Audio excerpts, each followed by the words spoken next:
For Illinois Standardbred Association harness racing on a spectacular late spring morning here at the Macon County Fair. Great to have you with us. There were 9 races held yesterday for the Downstate Classic for Illinois bred harness horses. Terrific program yesterday and a good program lined up again today.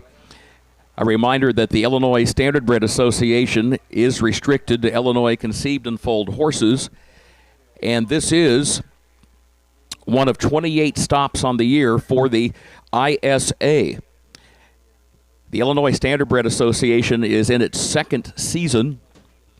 It became the statewide fair circuit for harness racing when it was determined by the horsemen that streamlining the various 4 or 5 or 6 colt associations across the state would be a good way to streamline the process of paperwork and keeping all the T's crossed and the I's dotted. So the second season now for the ISA. This is the 3rd stop of the year, following races at Martinsville and at the Greene County Fair in Carrollton last week.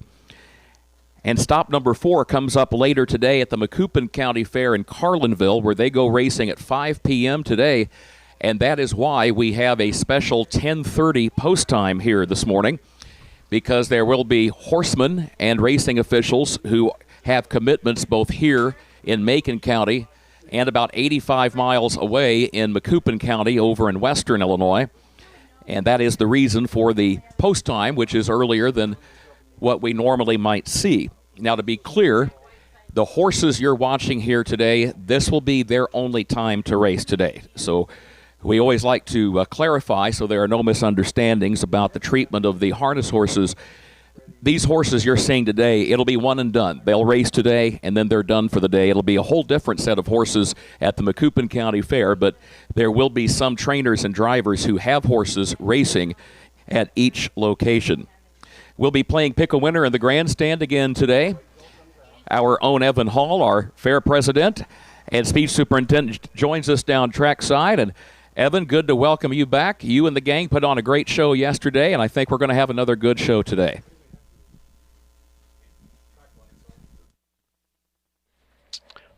All right. There is a driver change on the 4. Shopping Party. Denarius Dortch will be the driver. First race, number 4, Denarius Dortch will be the driver. And Freddie Patton Jr. has a double call in that first race, so we will owe you a driver change when it becomes available. Second race is clear at this time. The third race, the driver of the 2, G Lucky Jim, that will be Denarius Dortch. Third race, number 2, G Lucky Jim, Denarius Dortch, D-O-R-T-C-H. He will be the driver. Evan Hall sends word that we will not have Pick a Winner today, so Evan, thanks for the heads up on that. In the fourth race, a couple of driver changes. On the 2, Danish Derecho, Jordan Patton. Fourth race, number 2, Danish Derecho, Jordan Patton will be the driver. And on the 5, Unlimited Credit, make the driver Mike Brink. That is race 4, number 5, Unlimited Credit. Co-owner Mike Brink will also be the driver. Race 5, the driver on the 6, Fox Valley Reba, Jordan Patton. That is race 5, the driver of the 6, Fox Valley Reba, Jordan Patton. In the 6th race, the driver of number 1, our buddy boy, Marcus Turner. That's the 6th race, number 1, our buddy boy. The driver is Marcus Turner. The 7th race, there are no changes. In the 8th race, the driver of the 3, Smokes Arising, will be Isaac Love. 8th race, number 3, Smokes Arising, Isaac Love will be the driver. And those are the changes as they currently stand, some 8 minutes until post for our first race as we get ready for the John Rotz Memorial. What a way to begin. John Rotz, the man they called Gentleman John. He was a native of Macon County. He was a Warrensburg Latham High School graduate. Soon after he graduated high school, he went to Fairmount Park in Collinsville to work as a groom for a thoroughbred stable. somebody gave him a shot to actually ride, and they figured out John was pretty good. So good, he won the Preakness in 1962. He won the Belmont in 1970, and his talents eventually landed him in the Thoroughbred Racing Hall of Fame in Saratoga Springs, New York. And I think one of the greatest parts of John's story is when he retired from race riding, he and his wife wanted to come home. And they did. They moved back home to Warrensburg, where they made their home for many years after John's retirement. And we remember Gentleman John Rotz, with our first race here today.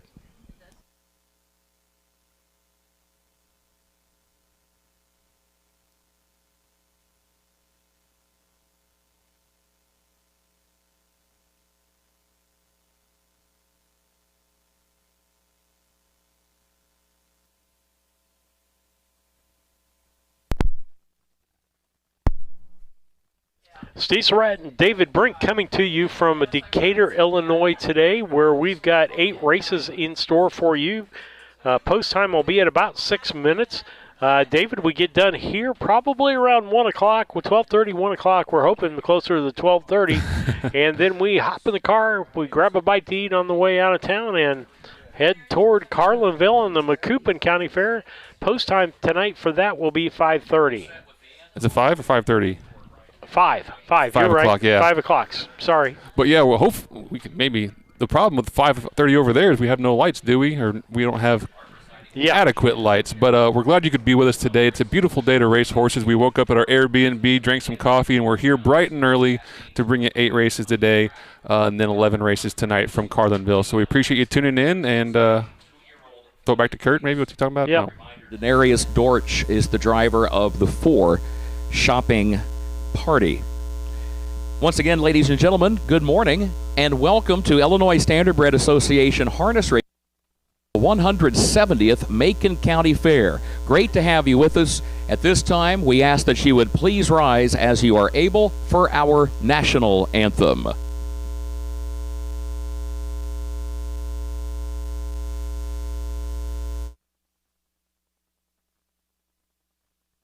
Real craftsmanship still exists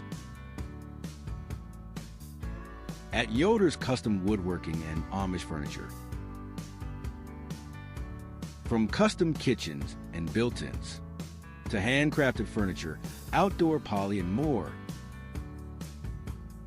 Family owned and trusted since 1995. Visit Yoder's in Sullivan or call 217-728-2166 today.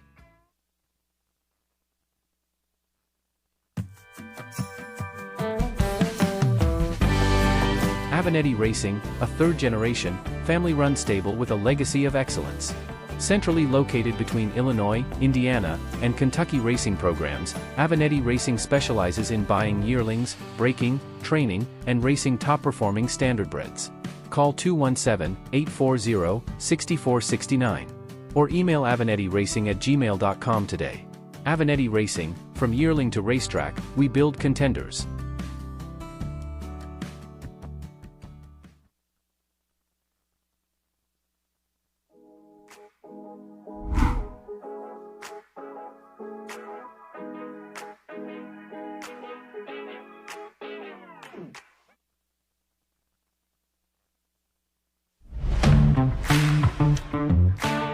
Kerr Auction is your trusted source for ag equipment, attachments, construction gear, trucks, trailers, and hard-to-find parts.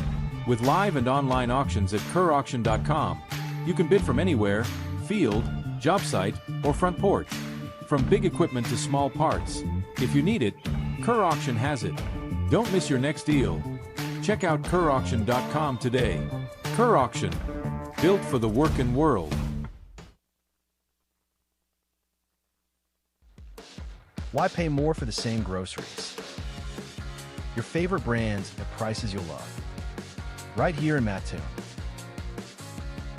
Family owned and proud to serve our community. Proud supporters of local harness racing and the Coles County Fair. Stop in and save today. B, and D grocery in Mattoon. 1955 on this site, on this racetrack.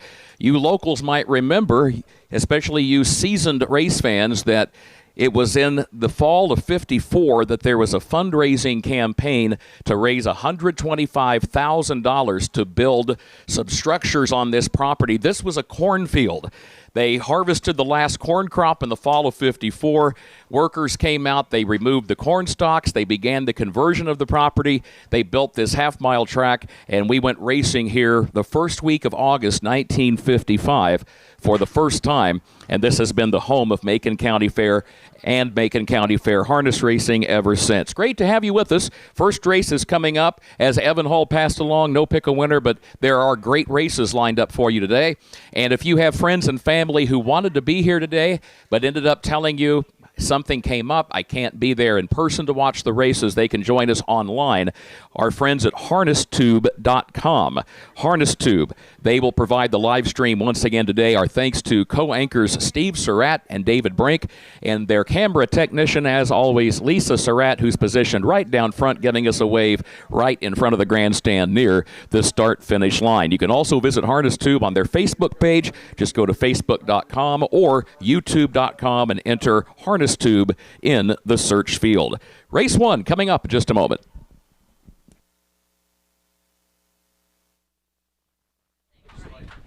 All right, David, we'll take a minute to talk about our talk points. I didn't change out this slide, but Decatur, we're in Decatur, of course, this morning. Carlinville next week. We're in Springfield for 2 dates, and then we head to Newton for a couple of days. So a full slate of racing for you this summer. When we get done, I think it's going to be right around 30 events that we have done this summer. It's crazy schedule, but we love doing it. It's it's one of those things we talk about. We're crazy for doing it. We're not making any money, but we love it so much we're out here because we like watching the horsemen, we like promoting the sport, and it's just a beautiful summer activity, to be honest. I love being out here. All right, and with that, we'll go on.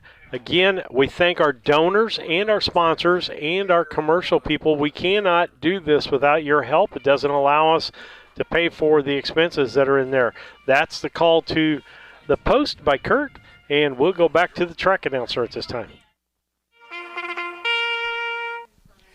Horses are beginning to form the post parade on the east end of the racetrack for the John Rotz Memorial, the Illinois Standardbred Association 2-year-old filly pace. Again, all of the horses you see today are Illinois conceived and foaled, and it's a big day for harness racing on the county fair circuit. This is the first part of a doubleheader. As we mentioned earlier, a number of these horsemen and racing officials will be making the journey to Carlinville in Macoupin County, about 85 miles west of where we are today, as they go racing there at 5 p.m. But again, as far as the care and proper care of the horses, a reminder, these horses you're seeing today, this is one and done. The horses aren't racing again tonight. We know race fans always have concern, and understandably so, about the welfare of horses, and that's why we always like to clarify those points to avoid any misunderstanding. Parading to the post for the John Rotz Memorial, we remember Gentleman John, Hall of Fame thoroughbred jockey from Macon County. Number 1 is One More BB, owned by Brian Brown of DuQuoin, trained by Charles Arthur. Contrary to the program, Marcus Turner is in the bike. Marcus Turner drives the 1. 2 Dashing Val is owned by Evelyn and Elizabeth Radel of Edgewood, trained by Freddie Patton Jr., and Freddie's the driver. 3 is Miss Catty Cat, owned by Cassandra Chandler of Terry, Mississippi, and John Gibson of Terry, Mississippi, trained by Freddie Patton Jr. Please note a driver change on number 3. It'll be Jordan Patton. Jordan Patton drives number 3. The 4 Shopping Party is owned and trained by Charles Arthur of Terry, Mississippi. Denarius Dortch is the driver. Denarius Dortch drives the 4 Shopping Party just like he did last weekend at the Martinsville Agricultural Fair when this filly won in her career debut. So Denarius driving the only winner in the lineup. And number 5, Roses and Pearls, is owned and trained and driven by Isaac Love out of Brandon, Mississippi.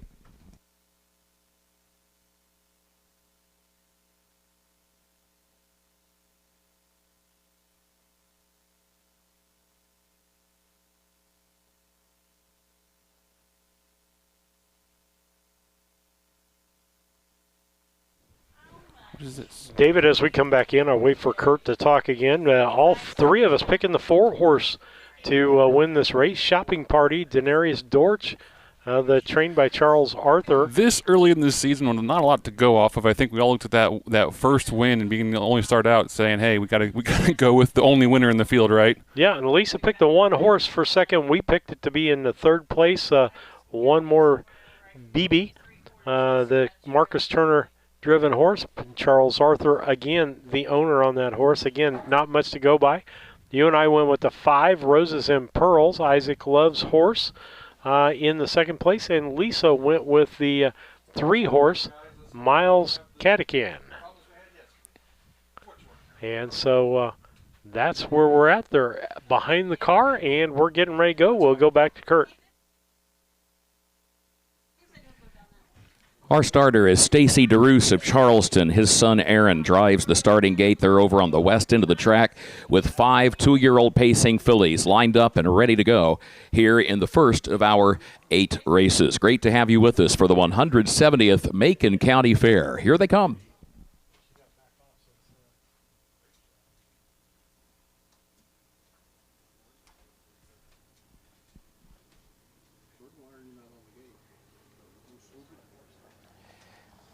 They are off and pacing, and there goes Shopping Party, the winner that we talked about from the Martinsville Agricultural Fair a few days ago, and she fires out for the lead, but one more BB is there to the inside. Both of those fillies from the barn of trainer Charles Arthur, and they're going to hook up in a bit of a speed battle around the first turn, but Shopping Party now will get clear with the lead by just over a length as one more BB goes second for the move up the backstretch. Roses and Pearls is a close third as now the pace is slowed as they go to the quarter-mile mark, and then a gap of 2 lengths more back to Dashing Val, a first-time starter who is next to last, and Miss Caddy Cat is the trailer as they go by the quarter-mile mark. 32-2 for the opening quarter, 32 and 2/5 second. Shopping Party is the leader. One more BB goes second, still a length and a half between the top 2, and then a gap of 2 more lengths back to Roses and Pearls right in the center of the pack in third. Dashing Val is fourth, and Miss Caddy Cat is last of the 5 as they come on down to the half. Miss Caddy Cat moves from the back of the pack now, from that 5th position, moves up 4th, still 4 lengths off the lead. Halfway home in the John Rotz Memorial to get us started here today. It is still Shopping Party. Off a half in 105 and 4. 105 and 4. Shopping Party continues to show the way and now starts to open up on the lead. 2, 3, 3.5 lengths to the good. One more BB goes second. That'll bring Roses and Pearls to the outside now. Ike Love realizes that Shopping Party is getting away. She's opened up by 5 lengths at the midpoint of the backstretch, and that is why Roses and Pearls is now underway. Actually, Roses and Pearls was runner-up to Shopping Party a few days ago in that race at Martinsville. 136 and 3, the time at the 3/4, 136 and 3. But Shopping Party is maintaining, in fact, increasing. The lead is out to 8 lengths now as they turn for home. Shopping Party is going to win it, and Roses and Pearls is going to be second. That's the way it is in the John Rotz Memorial to start this Tuesday morning card at the Macon County Fair. Shopping Party, 2 starts, 2 wins in her young career. She won it for Denarius Dortch by a margin of 7 lengths. It was Roses and Pearls home second, then a gap of 8 more lengths back to Miss Caddy Cat, who was third, a half length over one more BB in fourth, and Dashing Val was fifth.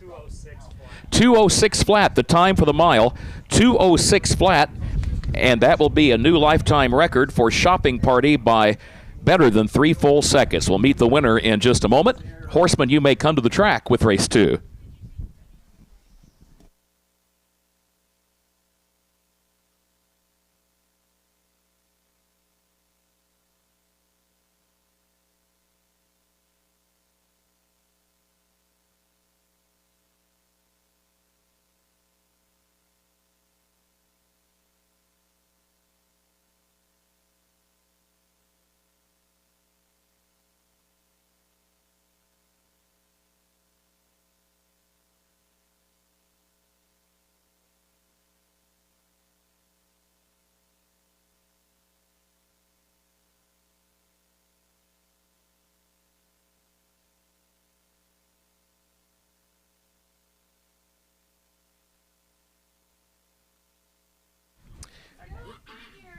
Folks, this filly was a pretty nominally priced yearling. She sold for $2,000. at public auction last September. And she's now made 2 starts and has 2 wins. How about a hand for number 4, Shopping Party? There's Mr. Charles Arthur at the head of this horse. He is the owner and trainer. Congratulations to driver Denarius Dortch and also to breeder Adele Jeffers Everett. Shopping Party, a 2-year-old filly by Valentino out of Sammy's Party by Party at Arts Place. As auctioneers will say, good eye, good buy, B-U-Y. And that was the case for Charles Arthur. Charles, nice eye for a horse there, bud. Congratulations. That's the way to do it. Wanted to mention, since that was the John Rotz Memorial, Evan Hall just gave us a heads up. After John's passing in 2021, his wife sold some of his racing memorabilia a few years later for the benefit of the Permanently Disabled Jockeys Fund, the PDJF. They do great work, not only in caring for those who have been critically injured in races, but also in assisting with medical research and safety procedures and protocols as well. Several $100,000, folks, was raised by the wife of John Rotz, and well done and kudos to all.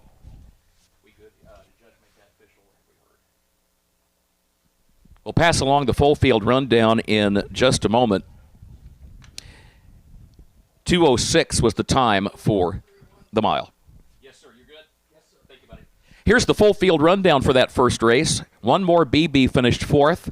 Dashing Val finished 5. Miss Catty Cat 3, Shopping Party the winner, and Roses and Pearls the runner-up. 32-2 at the quarter, 105-4 at the half, 136 3/5 for the 3/4, and the time for the mile is 2:06 flat. It reads down 4-5-3-1-2. One quick note, race fans, you might have noticed our presiding judge, Mr. Randy Callahan, was trackside a moment ago. I tell you, the judge is kind of like Bill France Jr. Over the years, Bill France Jr., rest his soul, when he was president of NASCAR, he would often sit in a director-style chair in the garage area throughout the weekend. And somebody would ask, why are you doing that? And he would say, because it doesn't hurt to let the drivers and crew chiefs know that there are a pair of eyes on them that are watching. So when Randy Callahan, our presiding judge, just had a friendly conversation with Denarius, the situation is you want to maintain a reasonable pace when you are the control horse, when you are on the lead. And what Randy talked to Denarius about, he said, look, no problem.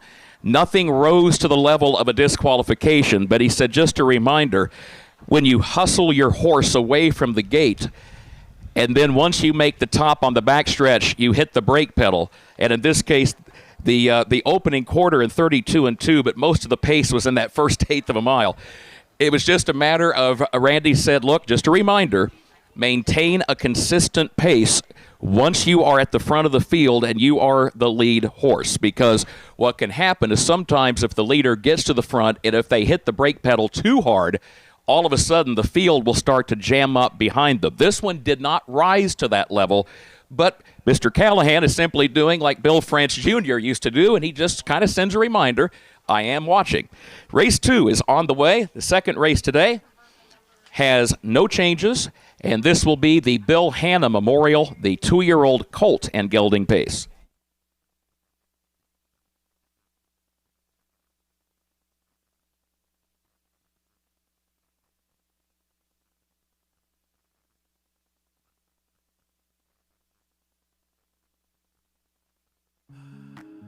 Experience matters. At Simmons Stable, Illinois Hall of Fame trainer Tom Simmons, along with wife Benita, has built a legacy of developing and racing championship standardbreds. From yearling to winner's circle, every horse is guided with experience, expertise, and care. Simmons Stable, 217-801-4246.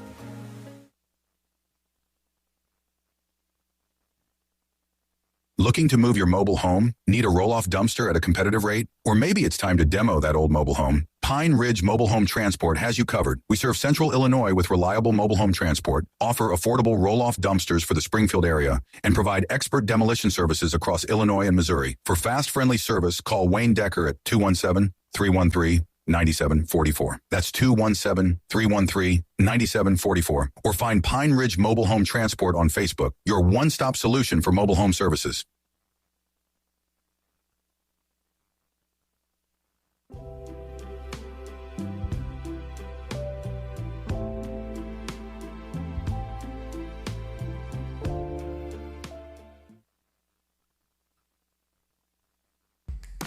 This Labor Day, the future of Illinois harness racing takes center stage. Walk ons. Study the pedigrees. Watch them move. And invest in tomorrow's winners. From proven bloodlines to rising stars.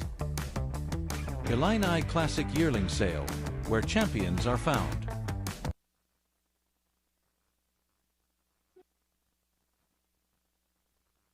All right, David, we want to say happy birthday out there to Missy Prather out there to today. Mama Prather, yeah, how about that? It's always a special day on your birthday, but she's doing what she loves with these boys out here racing horses, and it's a good thing. We want to wish her a happy birthday for sure.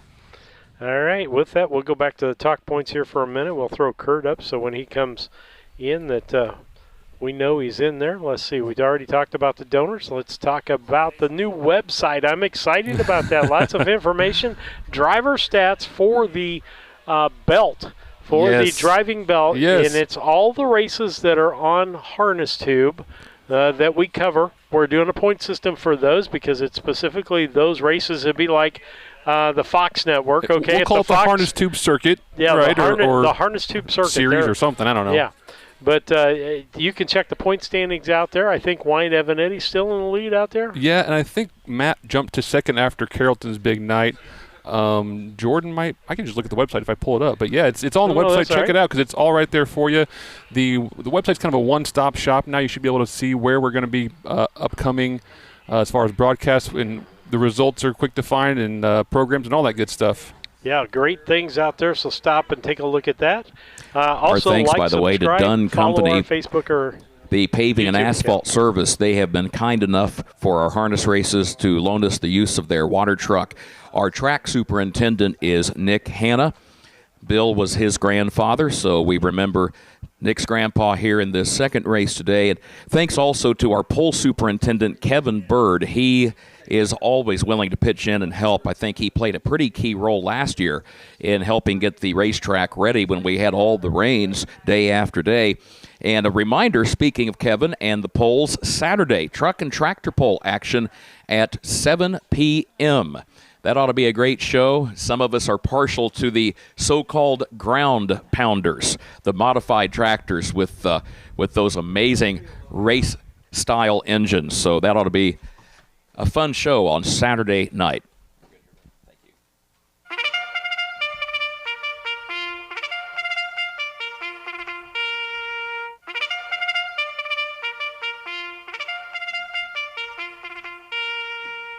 The creativity of the modified tractor pullers, it's always fascinating.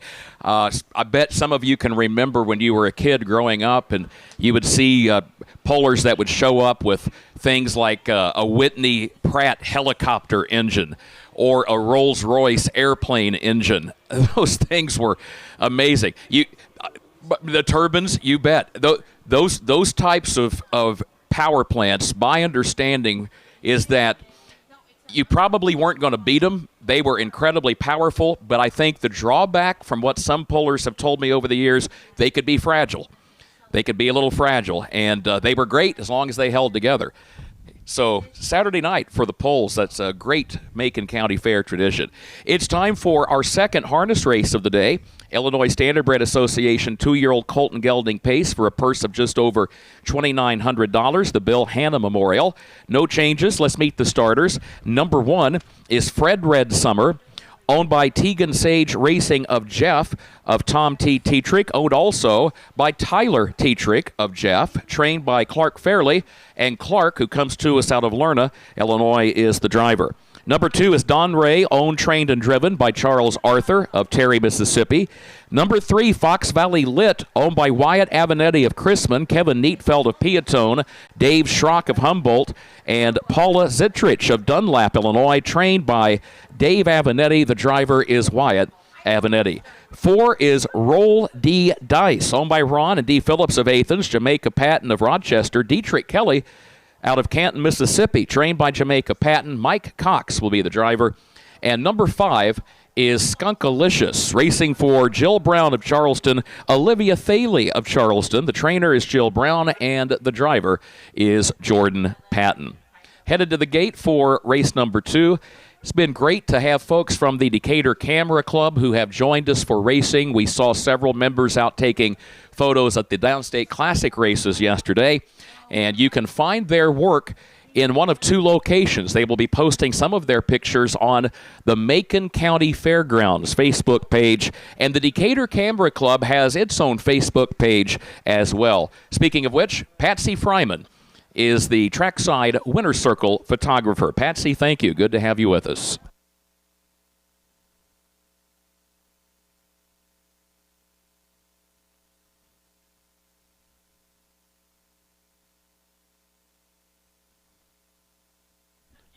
All right, David, we're getting ready for race 2. Everybody picked a different winner in our group today. You picked the 5-horse. I picked the 4-horse. Lisa picked the 3-horse. Everybody had the 3-horse in one way or another after that.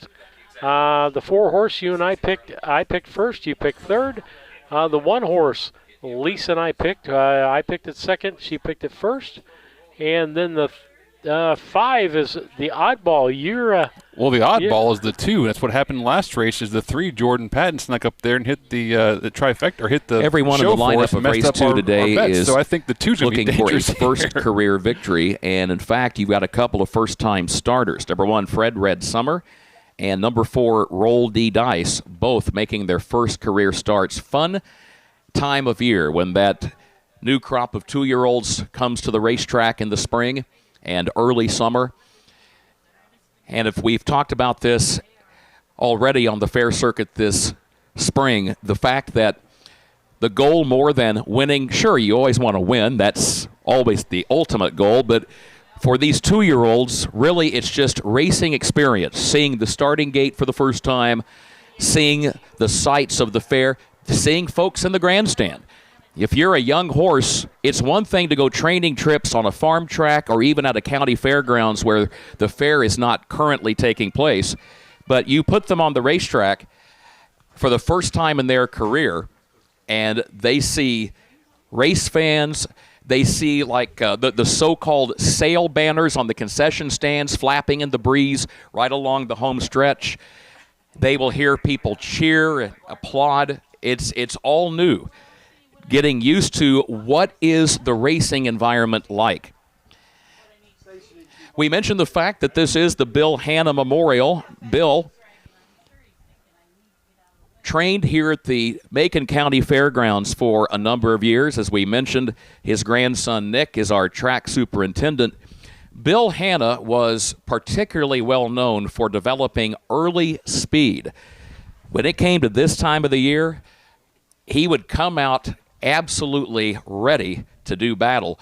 He won a lot of races in his career at the springtime matinees, the early season fairs, the summer preview at Springfield. And that's not to say he didn't win the rest of the time. In fact, someone was reminiscing a few days ago about when Bill Hanna raced a trotter named Empire Ted that won a heat of the Illinois Colt Association Championship at the Illinois State Fair.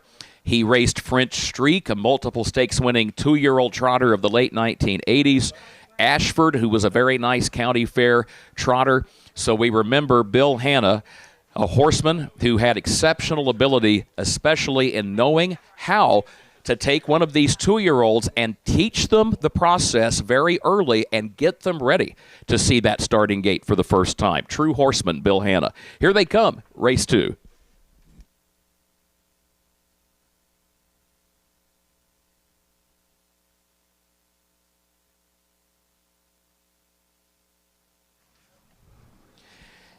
They are often pacing. There goes Fred Red Summer, and for a first-time starter, Fred Red Summer is ready to go. Fred Red Summer looks like a seasoned racehorse leaving the starting gate with confidence. Went right out for the early lead. Don Ray moves by, though, and now takes over from the outside, and Don Ray has made the top for Charles Arthur. So Charles already a win as owner-trainer in the first race. He's also the driver of Don Ray, hoping to go back-to-back to start the card. Don Ray has made the top clear a length and a half. Fred Red Summer goes second by a length, and then Skunkalicious is racing in third. Fox Valley Lit is fourth, and Roll D Dice is fifth. 32 seconds for the opening quarter, 32 seconds flat. Don Ray is the leader.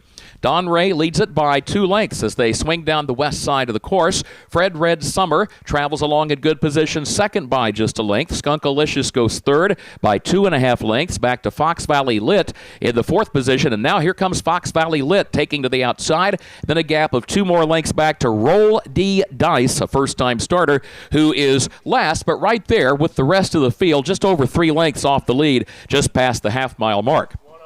105 for the first half mile, 105. Back to the east end they go. Don Ray to the inside is leading it. Fred Red Summer has switched off the inside lane and is right at the throat latch of Don Ray as they head past the 5/8 mile mark. And then Fox Valley Lit, who continues to move up on the outside in the outer flow of traffic to challenge Skunkalicious for third. And Roll D Dice is in contention in fifth as they go on by the 3/4, 3 lengths from the lead. Fred Red Summer to the outside leads it by a half length now with Don Ray in second. Off the 3/4, 138 flat, 138 the time. Saving the ground is Don Ray along the inside lane around that west turn. That's why Fred Red Summer lost about a half length, but here he comes again. And then you've got Fox Valley Lit, who's coming on the grandstand side. Fred Red Summer has the lead. Folks, how about this for a first career start? Wow, Fred Red Summer to win it by just over 2 lengths on the line. Fox Valley Lit, for the first time today, managed to stay on gate, and it worked out with a runner-up finish. So I think that barn's got to be happy. Don Ray was across the wire in third. Roll D Dice was fourth, and then further back, Skunkalicious was home in fifth. 2:09 and 2, the time for the mile, 2:09 and 2/5. We'll meet the winner in a moment. Horseman, you may come to the track with race 3.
By the way, in fairness, please note that in race 2, Skunkalicious, who finished fifth, had broken equipment.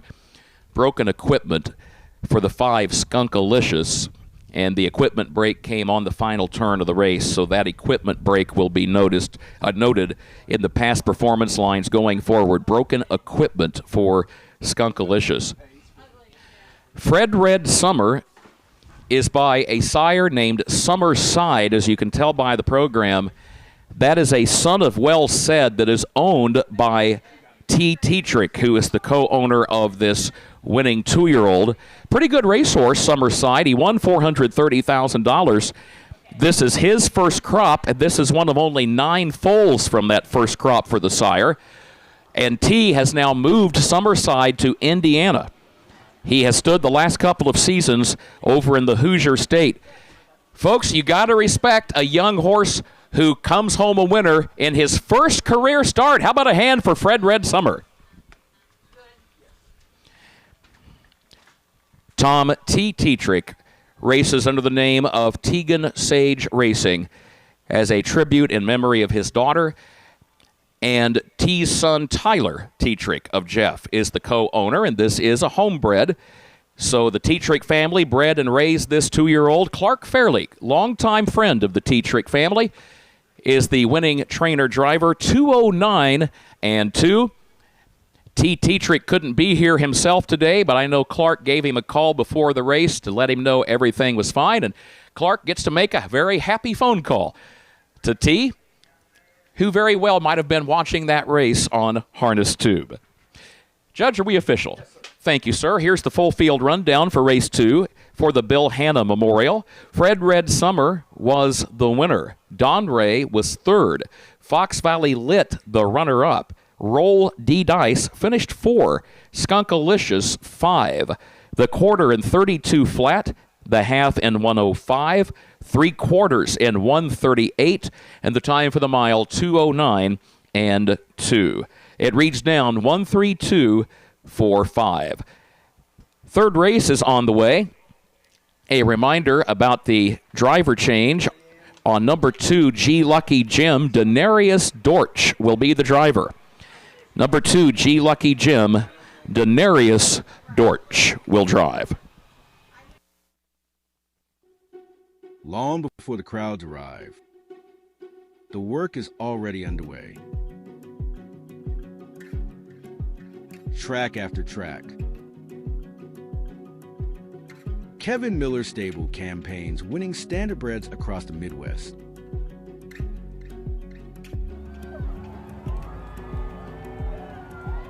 Kev Miller Stable, 217-254-0170. For over 40 years, horses have been our way of life. Built on experience, patience, and care.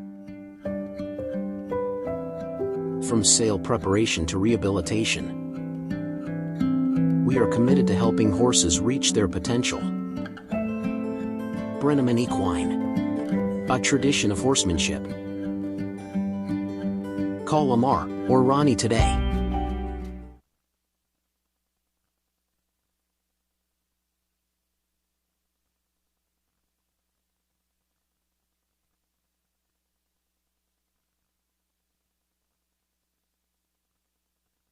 All right, David, we want to talk about to the backstretch. That slide came up on the other part, though. We want to see your pictures or stories, whatever. Send them in the chats. We're a little more on the ball today than we have been on that kind of stuff. I mean, little pressed for time today, but we'll try to get them up the best we can. I'm operating off an iPad over here, so I'm a little slower to get things up, but we'll do our best to get pictures or stories sent in. I know people are in the chat talking about Tom Tetrick down at Fairmount Park driving back in the day, so we appreciate your stories and all your comments. Yep. Pictures, videos, whatever you got. You know, I keep saying Isaac Love has those Meta glasses, and if I can figure out a way to get his live stream into our broadcast, we would have something really cool. Absolutely, and there's a way to do that. There has to be. You can go to a website just like you do with your graphics and pull that down. Put his video out to the site to our YOLO. We might have to look into that. Yeah. Yeah, there's a way to Isaac, if you're listening on the backstretch, hit me up sometime, but we'll figure this out. Let me see. There's a live stream right here. If he's got a live stream, the URL should pull from. Yeah, I would think so. We could probably come up. Or web. Here's web. Well, let's see what that does. I have to see what those. Oh, you just put the website video source in there, David, and if that's how but those Metas probably sending out some proprietary files or something. But we'll get around it. Yeah, one of these days when we make sure everything else is working right. Today, our objective we're like a 2-year-old horse today. Okay, that's out for its maiden voyage. Overstimulated. All we want is a clean race slate today. we want to be behind the starting gate. We want to. As a horseman, I will temper my expectations and be completely happy with just a couple clean broadcasts and get the momentum going the right direction. Now we probably should be more like a 3-year-old that's got a little spirit in it. I would say we're a spirited broadcast. Well, we really want really good things to happen. Completely new equipment on the horse too. Yeah. So this is a new feel for it. So we're probably a 3-year-old that's a little spirited and occasionally going to break. We're probably a 3-year-old who's spirited, who's a pacer, who's now learning to trot. Oh, there you. Now that sounds more like it because we were a pacer before, and now it was we're going a trotter. so easy, and we had things clicking, and now we changed it up and make it fun. But it's a lot of work. So, but we love doing it. Text us for things for the backstretch. Send it to us on Facebook. Send it to us via email. We'd love to see some old things with that. Love the old pictures. Love them. Yep. So getting a lot of things out there. A lot of posts from people we really think. A gal from Springfield, her tag is Long Legs Diane. Diane, I will just tell you, the picture probably not good for us to put up out there. You're a nice-looking lady, but probably not appropriate for a family show. I'm doubting that's actually Diane in the picture, but yeah. So, but thanks for responding. David, remember Jack Friendly? I don't know Jack Friedley. Jack Friedley, that I can't say that rings a bell. Hey, give me some more context there, maybe a horse or a home track or something, and it might come back to me. All right. But a lot of nice chats out there. We like hearing from you guys, and particularly when things are going good and we can talk about those things and throw those pictures up. Again, full schedule today. We will be in Macoupin County at Carlinville for that fair tonight. Post time 5 p.m. on that with 11 races. For that, we hope to have the car cam back for that.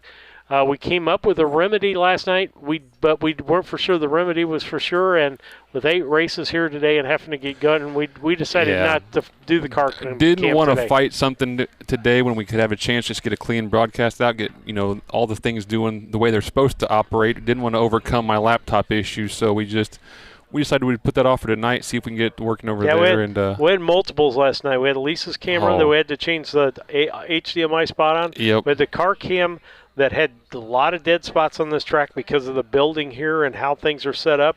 And then David's laptop decided the charger wouldn't work anymore, and he finished last night, folks, with like 17% battery. And then went right to Best Buy and had Geek Squad help me, and they diagnosed it was just the charger, so I went back and bought a universal charger that had 8 adapters, 2 of which were for the Lenovo brand.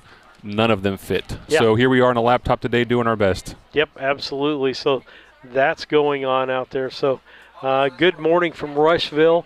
Judy Robeson's out there. We appreciate you, Grandma Robeson. It's Missy's birthday. This is a big day for you a few years ago, eh?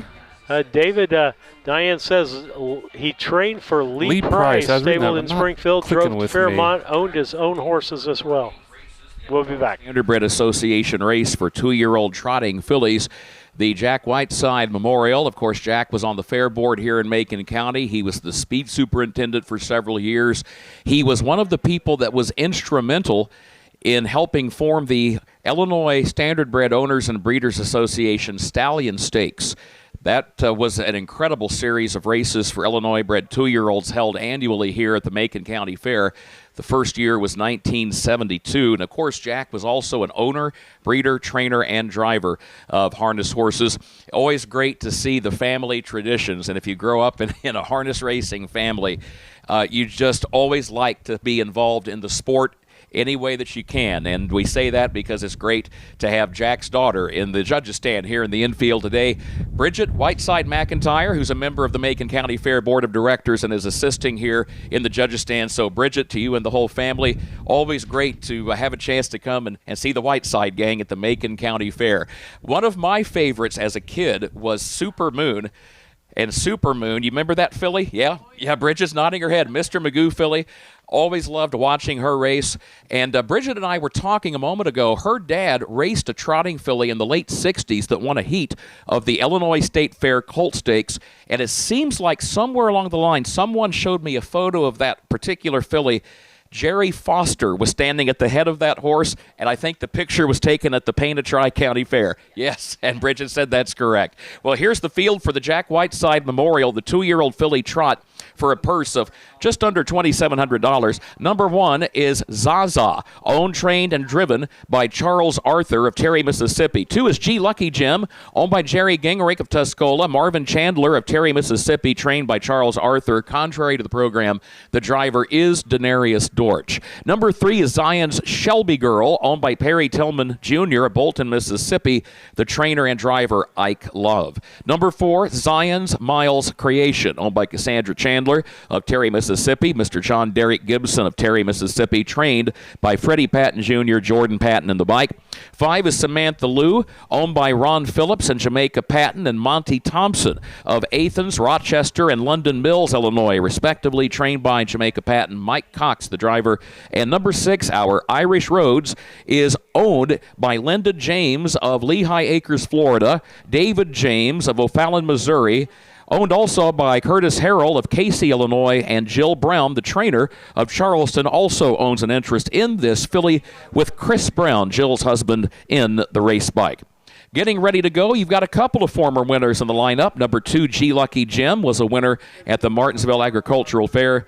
And number 6, our Irish Roads, also was a winner on debut on Memorial Weekend at Martinsville.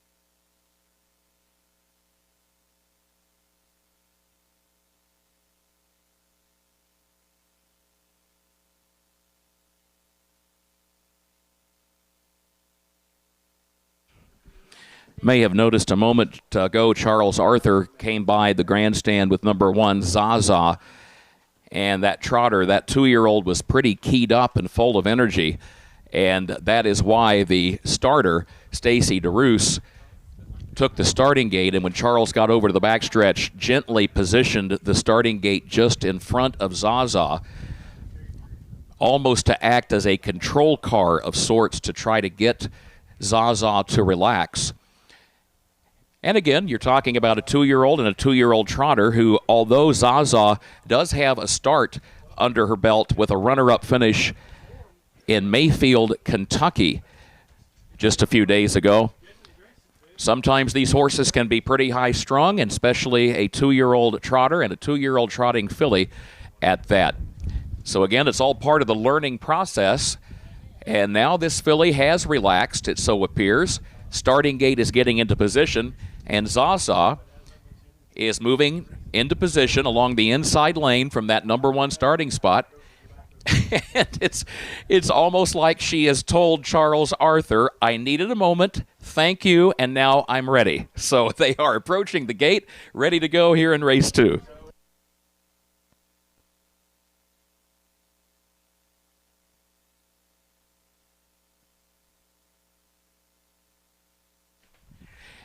It is amazing the different personalities, you might say, the different quirks of racehorses. We talk about it all the time, that they are living, breathing creatures with a mind of their own. Now Zaza, she began to pick up speed too quickly and got right up on the gate, might have even bumped the gate there with her nose, and Charles Arthur has gotten her back under control.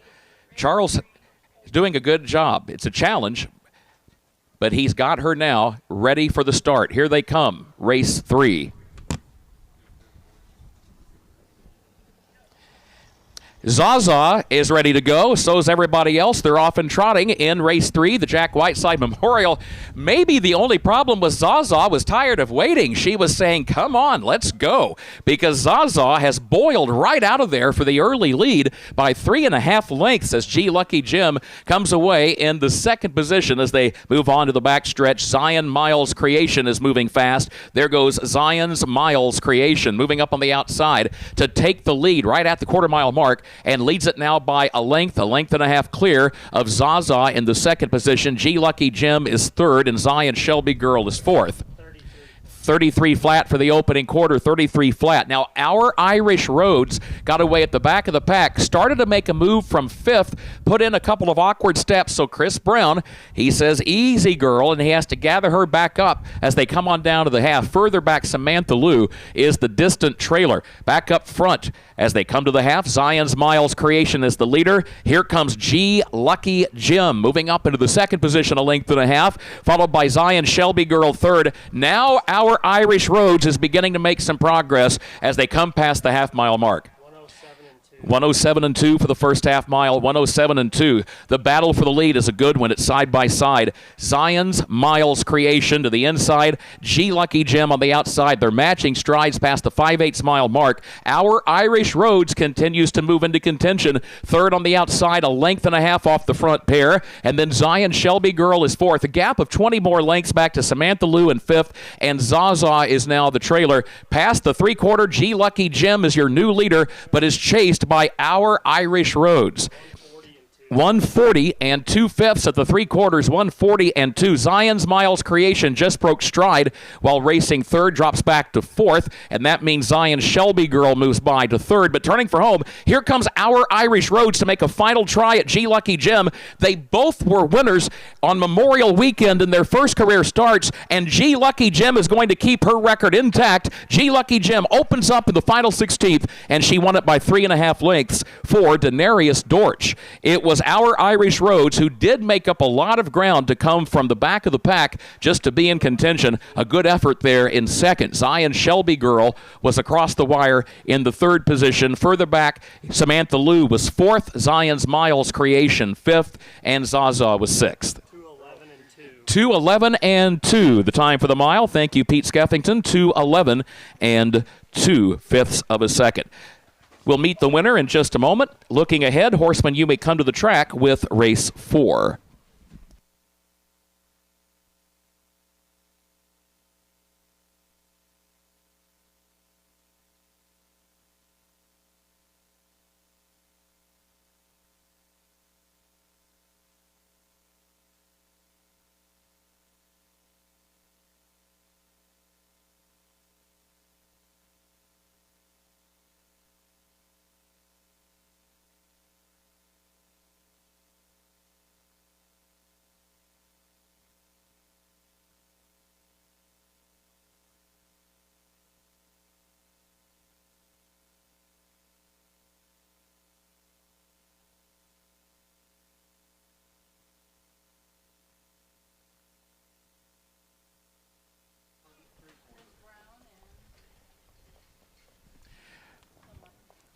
Well, if you're trainer Charles Arthur, one of your fillies finished last, but the good news is the other filly won. How about a hand for number 2, G Lucky Jim?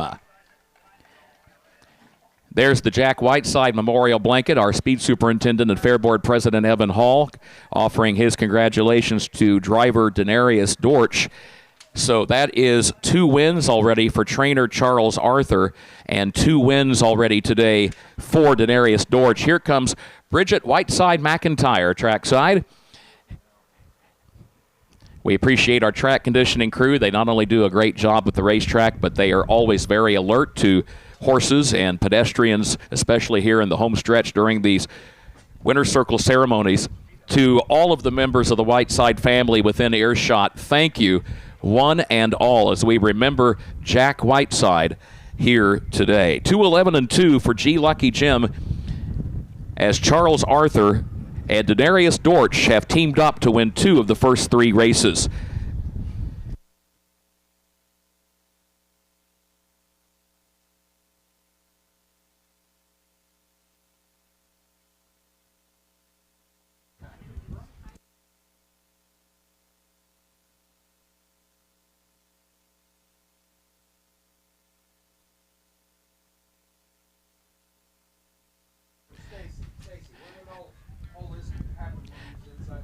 Our presiding judge, Randy Callahan, has been in communication with our patrol judge, Alvin Siebert, who is positioned over in the far turn at the west end of the track. And Randy is also communicating by two-way radio with our starter, Stacy DeRoos. There are two separate stewards' inquiries, one of which concerns the unofficial winner, G. Lucky Jim, and the second of which concerns the second and third place finishers, Our Irish Roads and Zion's Shelby Girl. More information in just a moment.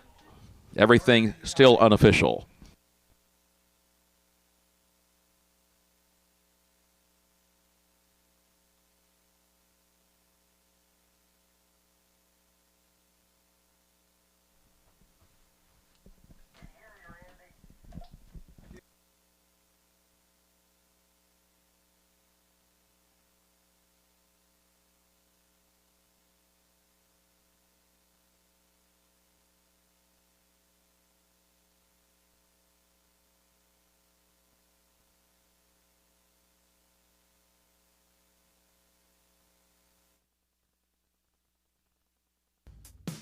Real craftsmanship still exists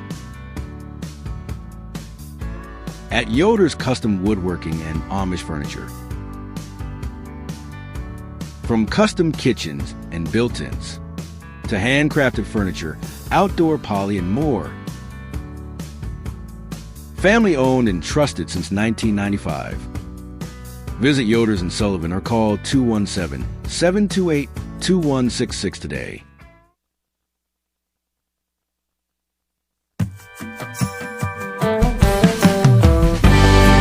Avenatti Racing, a third-generation, family-run stable with a legacy of excellence. Centrally located between Illinois, Indiana, and Kentucky racing programs, Avenatti Racing specializes in buying yearlings, breaking, training, and racing top-performing standardbreds. Call 217-840-6469 or email avenattiracing@gmail.com today. Avenatti Racing, from yearling to racetrack, we build contenders.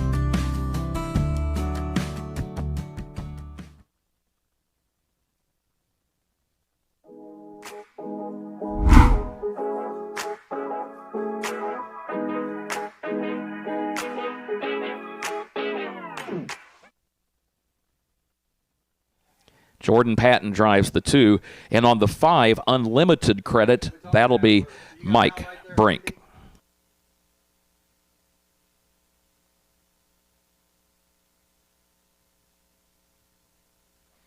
Yeah, we'll talk here till Kurt comes back up as we were waiting for the inquiries to happen. And, of course, it's an inquiry on a horse that I actually picked to win.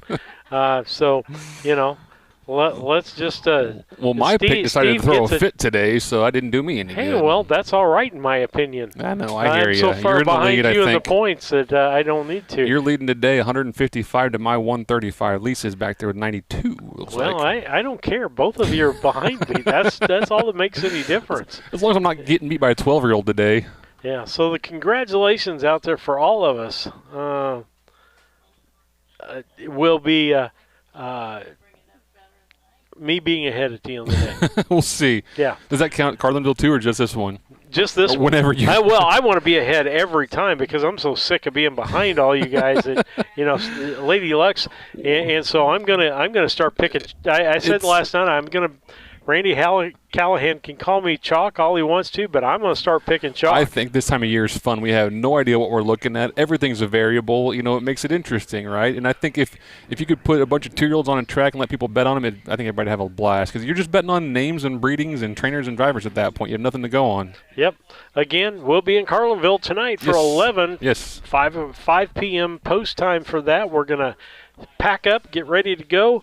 I wish there was a way we could just scoop it up, take it, and set it back down on the table. Put a lid on this table and fold the legs in and just take it with us. Hey, now you're and we just carry it one on each end. Hey, we'll have to look at that in the shop. It's not impossible. We can buy legs, but the wood will make it kind of heavy. I mean, some of these steps might be a little tough to use get one of these. Plastic. The plastic table. We'll figure Still it going to out. be heavy on the top. I'll carry the heavy end, don't worry. Okay, all right. Well, yeah. All right. Well, we'll be in Carlinville next week. Fun time. We're at the State Fairgrounds. We love that. We got great internet there. See the best 3-year-old in the line of state. sights. The car view is fantastic from there because he can literally run a lot closer there. So make sure you're up early on the 10th. Get your cup of coffee and tune in to Harness Tube by 9:30 probably on the air. At 11 a.m. on the second day there. Let's see. A little bit later. I wonder how many races we'll have that day. Because you know me, I my second most important thing, Harness Tube is really important to me. My church is really important to me, but golf night is really important. We respect your golf night as much as we possibly can. If you have to leave, we'll send you home and pack up without you. Yeah, you've done that before. Lewiston last year. We fed Lisa, too, so it wasn't a bad deal. Yeah, Lisa got a meal out of the deal. I got pretzel with some peanut butter on the inside of it. Warm beer or something. Well, I may have, may not have. I'm not going to disclose on that. Understood. But yeah, you can help us out by donating. You can have a commercial that you run. We got tons of racing left. I'd say we probably got 24, 25 dates left here. You can over 20 easily. Yeah. Donate. You can check out our webpage. I'm just really proud of the work that David's done on this webpage, track records. If you have track records, access to track records for county fair tracks, I don't care if it's Morgan County and they don't race there anymore. Yeah, that's a good point. It'd be interesting to see some of the race records back from the day from there. Get those to David, and let me get up how you can do that. And validate them and all that kind of good stuff the best we can and get them on a visible source. That's how you can do it. We love having people in our chat, but contact David at 312-772-5122 for getting that information to him, or email him at harnesstube@gmail.com. We would love to get that record and have a place where Kurt Becker could come to the track and say, hey, what's the record in Effingham? Oh, there's the record in Effingham. Yeah, it's real nice. We do have people reaching out to us. I had a nice message from Aaron Martin earlier today. He sent me a picture that he had with the background removed to hopefully use for his profile picture still shot. So, the horsemen are using it. They are reaching out. Starter, answer your cell phone, please. Starter, answer your cell phone. Thank you. Making this a community effort to build and grow and promote harness racing here in Illinois. All right, we still got a lot going on behind us. Trying to, make race 3 official. Get this official, but we're going to let some of our sponsors, again, the backstretch is a place we like to hear from you about things that you have, memories out there. Mine is always favorite fair food, maybe your favorite horse of all time. I'll throw my memories out there. David's heard this more than once, but my ex-wife had aunt and uncle that trained horses in Rushville, Griggsville, and Mount Sterling at different times. And one of the favorite horses was Timely Tony. I don't know if you remember that. Gene and Marcella Northrup did that. So they are the people that got me excited about harness racing. And so thankful for that.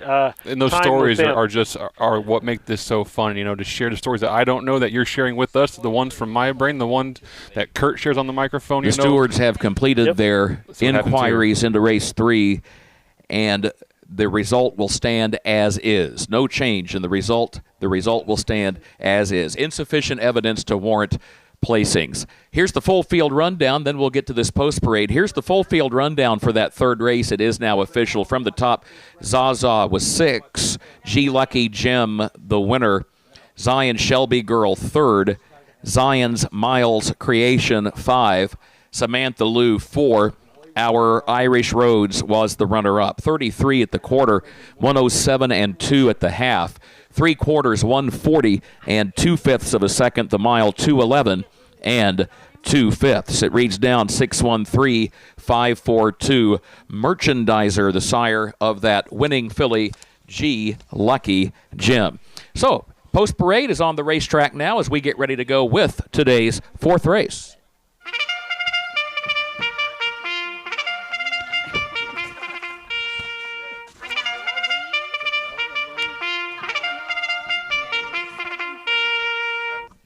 We remember Rick Walker with this 4th race, the Illinois Standardbred Association 2-year-old colt and gelding trot for a purse of $2,830.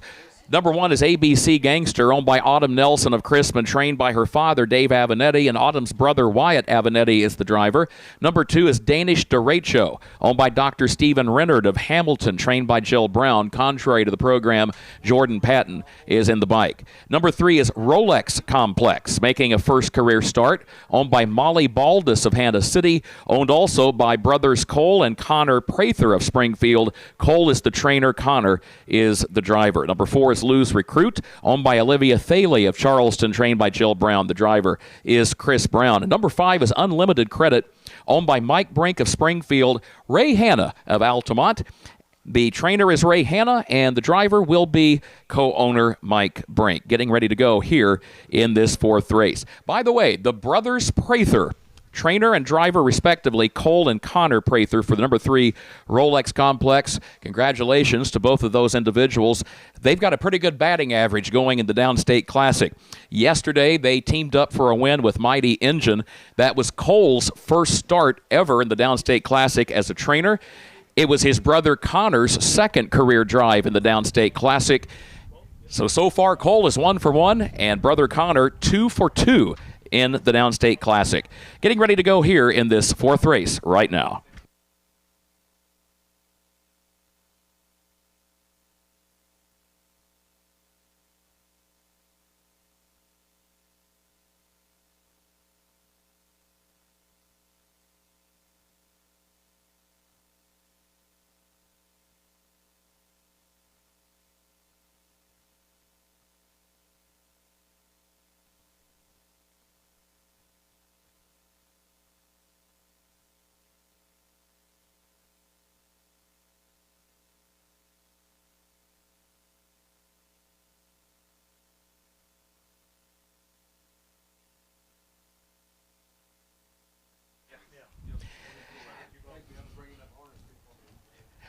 Sometimes you will notice in your track program a lowercase letter T. It almost looks like a cross in parentheses behind a trotter's name, and that is the indication that the trotter wears a piece of equipment called the trotting hobbles, which you may have noticed draped around the front legs of some of these trotters. Some of these 2-year-olds adapt to it very well. Some of them don't like the trotting hobbles very well. It takes them maybe a few starts to get used to just the feel of that piece of equipment. Right now, 2-year-old trotters began to form up behind the starter, but now the horses have pulled up and have slowed almost to a standstill, and starter Stacy DeRoos will relay word to us in just a moment, an update on the situation here with race 4. Number 4, Lose Recruit, exited the racetrack, and broken equipment was the issue with the 4. Lose Recruit, a bent wheel on the race bike. Yeah, that would definitely qualify as broken equipment. So a heads-up move by Chris Brown as he quickly moved off the racetrack through the draw gate on the west end of this facility and has gone back to the barn now to change race bikes for the 4. And we will await the return of Lose Recruit in just a moment.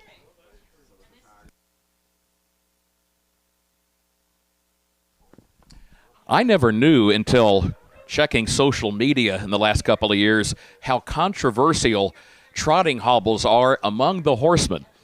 You've got some folks.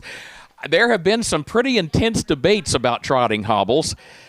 There are folks on both sides of the issue. There are folks who say they absolutely help to keep a trotter on gait. There are others who will say no, there are other methods, other training methods which are preferred in their view, other than trotting hobbles. I've seen comments such as, whatever is happening with your horse, if your horse is making breaks, a lot of time maybe you just need to do something with the shoeing or something else. So it's surprising. And absolutely, yes, it's. I never knew that trotting hobbles. I don't know if. I guess I would say that folks just have pretty strong opinions on both sides of the issue, and a friendly debate. I mean, horsemen have these kind of debates, and it's fun. It's fun to just kind of be a spectator on social media and watch the give and take and the different viewpoints back and forth. It's like anything else, I suppose. Some one method might work well for one trainer, maybe not for another. Whatever works best, that's what each trainer just tries to do, figure out what goes best with this particular horse. As soon as the 4 horse is returned with a new race bike, we'll be ready to go here in the 4th race.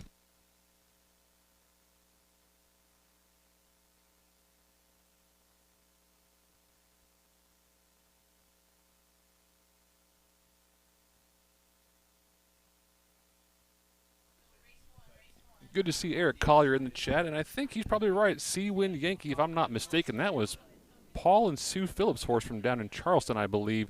He's raced that thing for many years and stood it and had a lot of track. While we wait, this does give us a chance to remind everyone that there's a lot more to come this week as the 170th Macon County Fair continues to unfold. Tomorrow is Senior Day here at the fair. The Queen Pageant gets underway with the Little Miss pageant at 6 o'clock, and then at 7:15, the Junior Miss and Miss Macon County Fair pageant. Fireworks to follow here at the grandstand. The Baker Blankenship concert, 7:30 Thursday night. That ought to be a good one. Friday is your Teacher and Education Appreciation Day. T&A Bucking Bowls Rodeo, Friday night at 7. Veterans Day on Saturday with the truck and tractor pulls to highlight the program at 7 p.m., and Sunday, First Responders and Medical Personnel Day. You've got the Sale of Champions at 4 o'clock Sunday afternoon, the Demolition Derby at 6 p.m. Interesting, we just received a text message from trainer Sean Nessa, who had a good day here yesterday, got his first ever win in the Downstate Classic as the trainer of Lou's True Lou.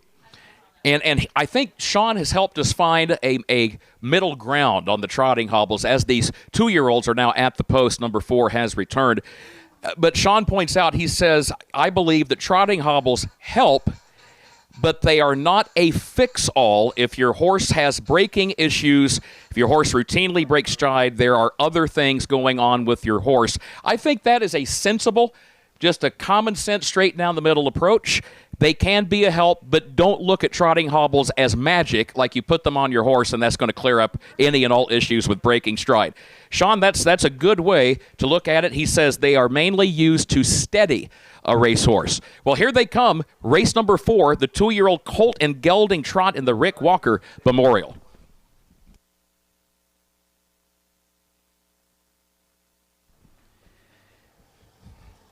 They are off and trotting. Lou's Recruit comes out for the early lead with Danish Derecho right there, and ABC Gangster away in good order and saving the ground from that inside starting spot as they swing around the turn. Lou's Recruit left well, but now drops out toward the back of the pack between horses next to last as they move off the first turn and head up the backstretch. Unlimited Credit moves up to the outside of that one in third, about 3 lengths off the lead. Further back, the first-time starter Rolex Complex is trailing, but so far so good, trotting well within 5 lengths of the lead. They go by the quarter-mile mark. ABC Gangster has the lead now, and Danish Derecho backs away in second, still parked to the outside. 33 and 1. 33 and 1/5 seconds for that first quarter. So Danish Derecho will travel the longer way around the west turn just as he did on the east end of the course, but he is still there in second right behind ABC Gangster. Unlimited Credit, a winner at the Martinsville Agricultural Fair, traveling third right in the center of the pack for Mike Brink as they come on by the half-mile mark. Lou's Recruit is fourth, and Rolex Complex still last, but again, still right there with the rest. Nice field of 2-year-old trotters lined up nose to tail as they head back toward the 5/8 mile mark. 105 and 3 for the first half mile. 105 and 3. That's a pretty sight, folks. When it is June 2nd and 2-year-old trotters are able to stay that close together, lined up nose to tail as they were in front of the grandstand without 15 or 20 lengths between each spot, give credit to this field of 2-year-olds and to these horsemen. ABC Gangster is the leader, though, by 2 lengths, and now things are shuffling behind the leader. Unlimited Credit is closing ground from second. And how about the first-time starter? Rolex Complex is up to third now, 4 lengths off the lead. 139 flat at the 3/4, 139 flat. ABC Gangster, will he get his first career win, or will Unlimited Credit get his second victory? Rolex Complex is right behind them. Down the stretch, ABC Gangster has a narrow lead. Unlimited Credit still trying, still second. At the wire, it is ABC Gangster winning it by nearly 2 lengths for Wyatt Avenatti. That is going to be a photo for place because Rolex Complex came scooting up the inside in the closing strides to force a photo for runner-up with Unlimited Credit, and then further back, Lose Recruit was 4th and Danish Derecho 5th. 2:11 and 2 was the time for the mile. 2:11 and 2/5 seconds. We'll meet the winner in a moment. Horseman, you may come to the track with race 5.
Well, Wyatt Avenatti had a good day yesterday at the Downstate Classic. He took the opening 2 races on the card.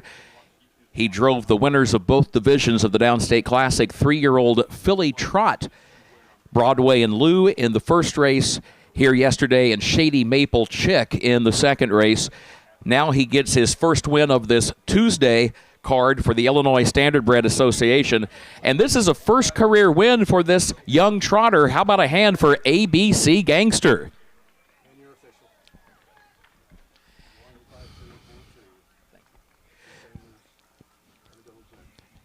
ABC Gangster, a 2-year-old son of Gangster Hanover out of ABC Marla by ABC Garland, owned by Autumn Nelson of Chrisman, who is trackside near the head of this horse. It is her brother who drives. It is her dad who trains. Wyatt, the driver, and Dave Avenatti is the trainer.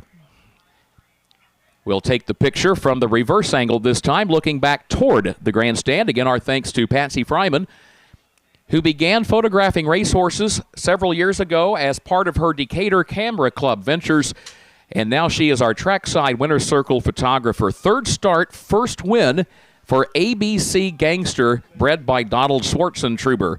2:11 and 2/5. Congratulations to our winning connections in the Rick Walker Memorial.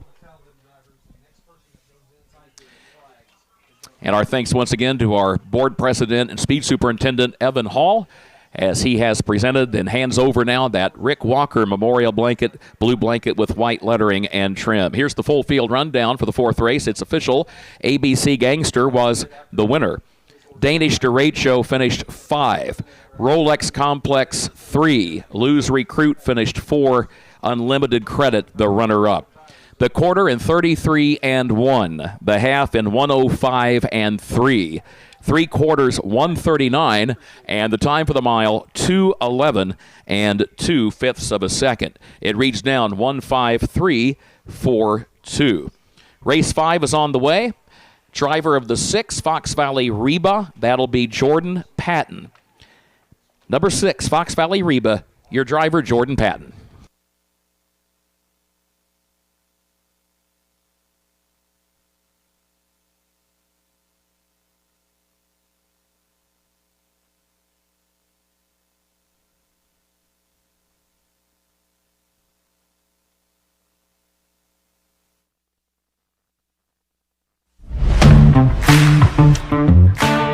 Kerr Auction is your trusted source for ag equipment, attachments, construction gear, trucks, trailers, and hard-to-find parts. With live and online auctions at kerrauction.com, you can bid from anywhere, field, job site, or front porch. From big equipment to small parts. If you need it, Kerr Auction has it. Don't miss your next deal. Check out kerrauction.com today. Kerr Auction, built for the working world. Why pay more for the same groceries? Your favorite brands at prices you'll love. Right here in Mattoon. Family owned and proud to serve our community. Proud supporters of local harness racing and the Coles County Fair. Stop in and save today. B&D Grocery in Mattoon.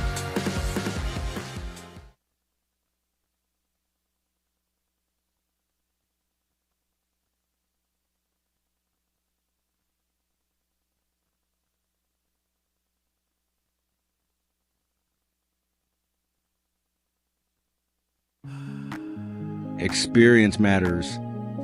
At Simmons Stable, Illinois Hall of Fame trainer Tom Simmons, along with wife Benita, has built a legacy of developing and racing championship standardbreds.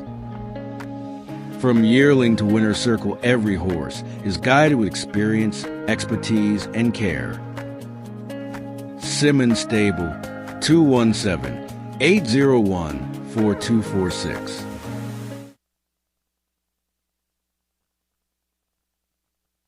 Looking to move your mobile home? Need a roll-off dumpster at a competitive rate? Or maybe it's time to demo that old mobile home? Pine Ridge Mobile Home Transport has you covered. We serve Central Illinois with reliable mobile home transport, offer affordable roll-off dumpsters for the Springfield area, and provide expert demolition services across Illinois and Missouri. For fast, friendly service, call Wayne Decker at 217-313-9744. That's 217-313-9744. Or find Pine Ridge Mobile Home Transport on Facebook, your one-stop solution for mobile home services.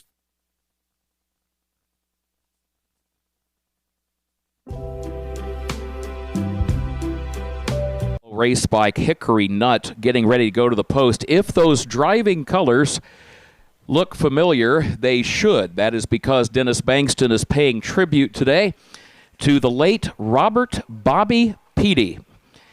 And I know a lot of folks here in Macon County knew Bobby. He was Macon County born and raised. He passed away in 2020. He was a man of faith. He was a singer. He sang with a group called the Spiritual Travelers. He enjoyed fishing, hunting, and boy, did he enjoy harness racing. He loved this sport. Bobby Peaty had one recorded start as trainer. He was officially listed as the trainer of My Wife. That was the name of the horse. First race on the card on June 17, 1998. And My Wife was a winner that day. Bobby Decker had the winning drive. That is the only officially recorded start for Bobby Peaty as a trainer, and he batted 1,000 for his career. Never had a bad day, always had a smile, loved his friends and family and this sport of harness racing. And, of course, Race 5 itself is the Larry Reed Memorial. Larry was a horseman who trained and drove horses, based his stable right here at the Macon County Fairgrounds. We were reminiscing about his filly, Storm Mist, that he trained to a runner-up finish in the Downstate Classic. That was right here at the Macon County Fair back in 2004. The Downstate Classic 3-year-old filly pace, that division went for $14,000. And Storm Mist, trained by Larry Reed, was runner-up in that rich race that day. And that filly won a lot of races from Larry's barn. Farmer City, Knoxville, Petersburg, Greenville, Pana, on and on the list goes. And that same summer, he raced a pretty good 2-year-old pacing filly named NJ's Hot Stuff. And Larry would go to Chicago. He would head up to Maywood Park and Balmoral Park and Sportsman's Park. Wellwater was one of his horses that won several races at Balmoral. Air King. Some of you might remember when Air King, from the barn of Larry Reed, won in a memorable dead heat, a tie finish, if you will, at the Illinois State Fair back in 1999. Tom Simmons drove for Larry that day. So we remember Larry Reed officially with the blanket for race 5, and we also remember our good friend Bobby Peaty with the driving colors being worn today by Dennis Bankston with number 2, Hickory Nut.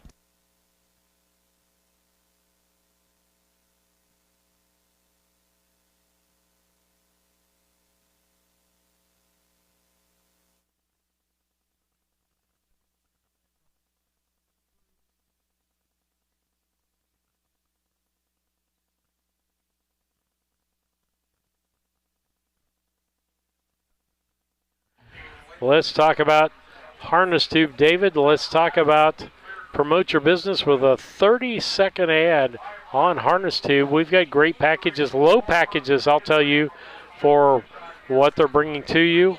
You can talk to David about that. We can use a commercial that you already have made up. We can take an audio commercial that you have for local radio, turn that into a video, make the whole thing up for you, or send us what you got. Yep, whatever you have, we're happy to build the commercial for you. You can have the file. I don't care. You can run it wherever you want. We just want to have advertisers who are engaged with the harness racing sport. So we'll help you get set up, whatever it takes. Just reach out, let us know.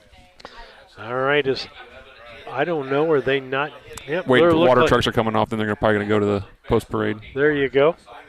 As we get ready to go here. So we're thankful again for that. You know what? When you are an advertiser, you are a sponsor, or you are a donor, you are paying for the travel expenses. As we got done last night, we stayed here, so we didn't have to get back. And fortunate for us, one of the only times we have been able, I think Lincoln may be the first year, maybe we could leave stuff set up in the announcer's booth, but we hardly ever get to leave stuff set up. We had time for breakfast. I mean, I didn't even have that luxury when I was doing some state ball games with the IESA. Here they come to the post.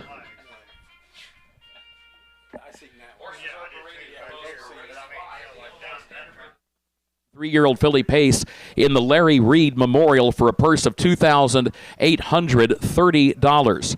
Let's meet the starters. Number 1, Illini Deceptive, owned and trained by Clark Fairley of Lerna. Mike Cox, the driver. 2 is Hickory Nut. Hickory Nut is owned by Aldario Alexander of Clinton, Mississippi, trained by Alexander Conte. And congratulations to Alexander. He got his first career Downstate Classic victory here yesterday. Dennis Bankston is the driver. Number 3, Fox Valley Mai Tai, owned by David Avenatti of Chrisman, Emma Avenatti of Sydney, Kevin Neatfeld of Piatone, trained by Dave Avenatti, Wyatt Avenatti, the driver. 4 is San Antonio Storm, owned by George Pollock of Rushville, trained by Cole Prather, driven by Connor Prather. Number 5 is My 409, owned by Diana Wilson of Martinsville, trained by Clark Fairley. He's in the bike. And number 6, Fox Valley Reba, owned and trained by Tanner Saltzgaver of Dewey. Contrary to the program, the driver is Jordan Patton. Headed to the gate, race 5.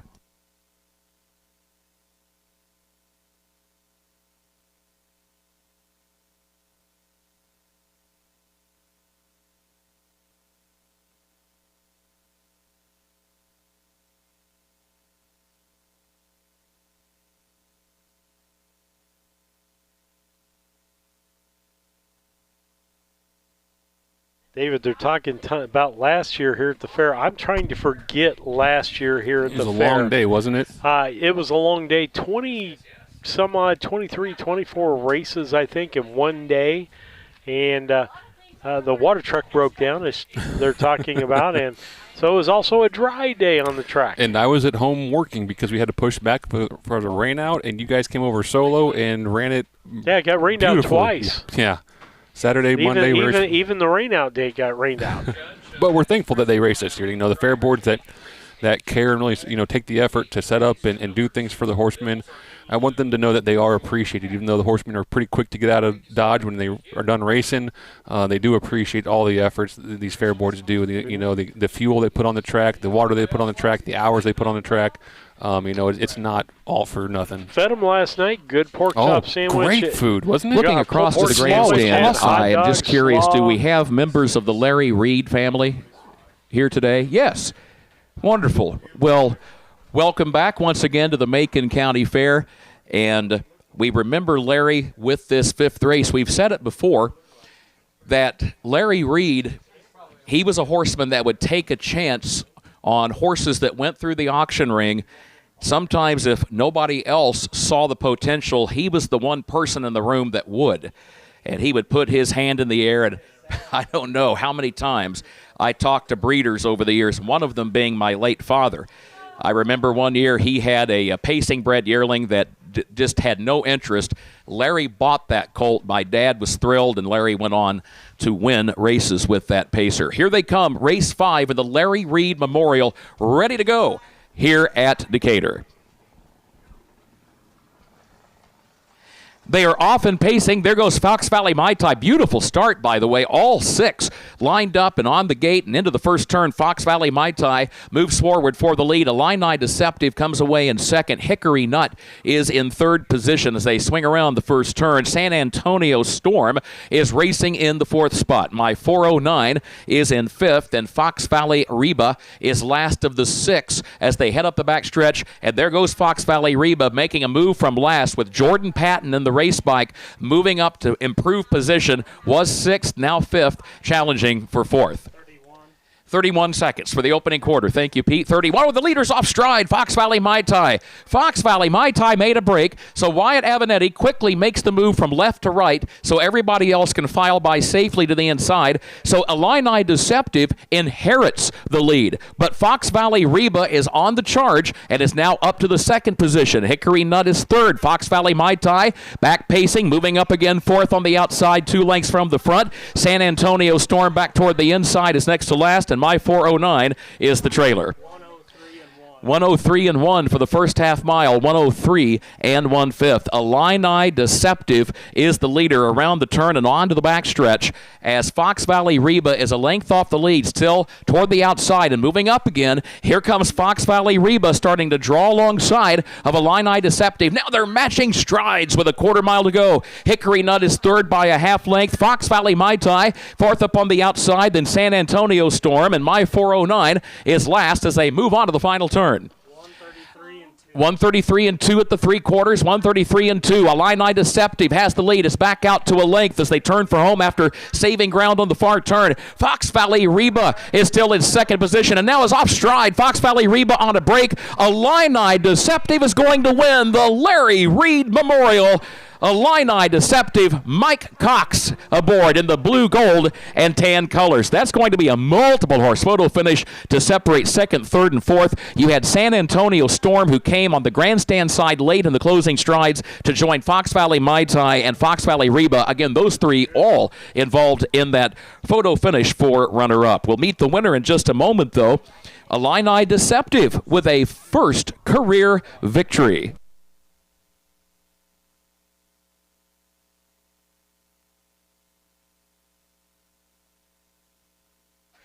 Time for the mile, 2:02 and 2/5 of a second. 2:02 and 2.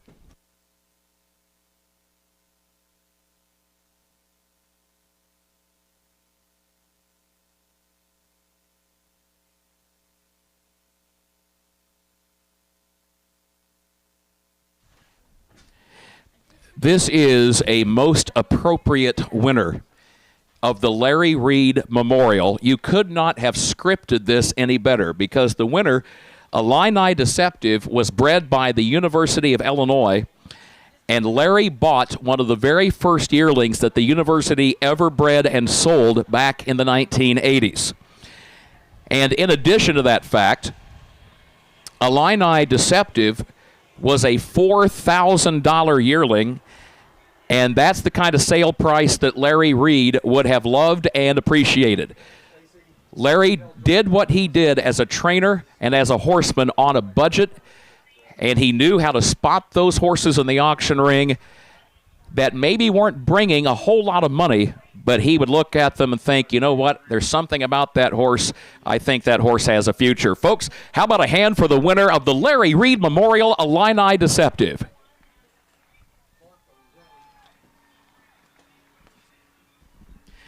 Illini Deceptive is owned and trained by Clark Fairley of Lerna. Clark also had my 409 in this race. So he asked Mike Cox to handle the driving chores with Illini Deceptive. And Mike brings this Captain Trevor filly home with her first career victory out of Ty's Artist by Real Artist. There's the family of Larry Reed down trackside, offering their congratulations to our winning driver, Mike Cox. What a great photo. Congratulations to the connections of Illini Deceptive. And again, the time for the mile, 2:02 and 2/5 of a second. It seems like each year when we come to the Macon County Fair, we remember so many horsemen that had trained here that accomplished a great deal in the sport of harness racing. And we will take the opportunity to once again pass along any of the family members for our various memorials. If we can ever be of help to you, if you ever have questions about the harness racing career of your departed loved one, let us know, because we really appreciate families that want to preserve and document that history, and we think we can help. So if you ever have any questions, just contact Evan Hall, and Evan knows how to reach us, and we've got a whole library in an office in Altamont, Illinois, that is chock full of racing books and magazines, photographs. So please don't hesitate, because we enjoy getting those kinds of questions when families want to know, tell me exactly what my ancestor did in the harness business.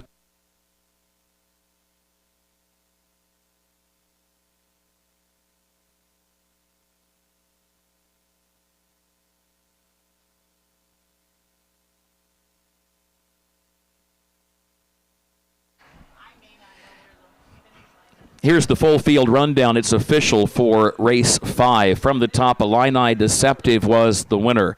Hickory Nut finished 5. Fox Valley Mai Tai finished 3. San Antonio Storm, the runner-up. My 409 was 6, and Fox Valley Reba finished 4. The quarter in 31, the half in 103 and 1. 3/4, 133 and 2/5, and the time for the mile, 2:02 and 2/5 of a second. Reads down 153.264. Race number 6 is on the way. A reminder, Marcus Turner drives the 1. Number 1, our buddy boy, Marcus Turner, will be the driver.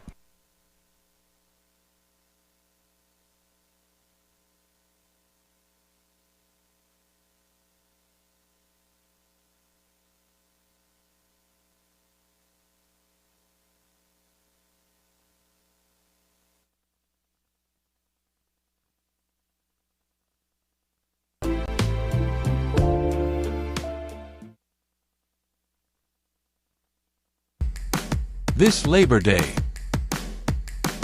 the future of Illinois harness racing takes center stage. Walk the barns.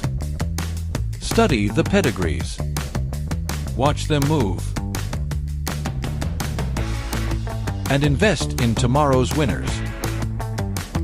From proven bloodlines to rising stars. Illini Classic Yearling Sale, where champions are found. Long before the crowds arrive, the work is already underway. Track after track. Kevin Miller's stable campaigns winning standardbreds across the Midwest.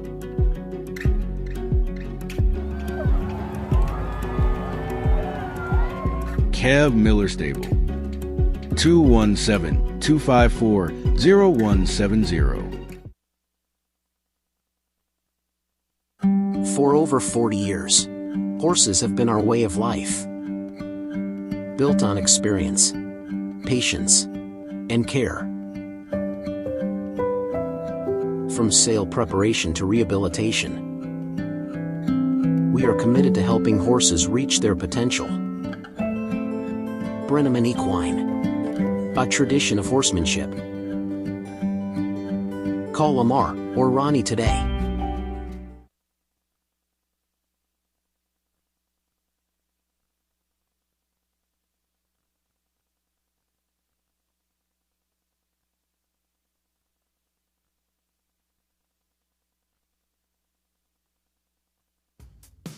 Real craftsmanship still exists at Yoder's Custom Woodworking and Amish Furniture. From custom kitchens and built-ins to handcrafted furniture, outdoor poly, and more. Family owned and trusted since 1995. Visit Yoder's in Sullivan or call 217-728-2166 today. Win in race 5 for Clark Fairley as the trainer as well as owner. That is a training double for Clark Fairley today. And congratulations also to Mike Cox, who scores his first victory of 2026. Mike makes his home in Sherman. He's a native of Missouri and has based his operations here in Illinois for many, many years.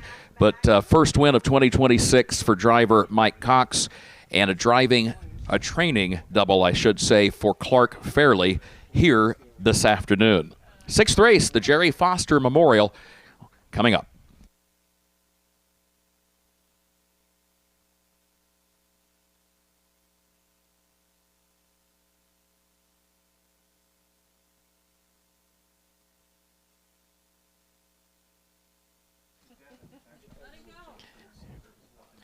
Got a very nice field in the sixth race today, a talented field.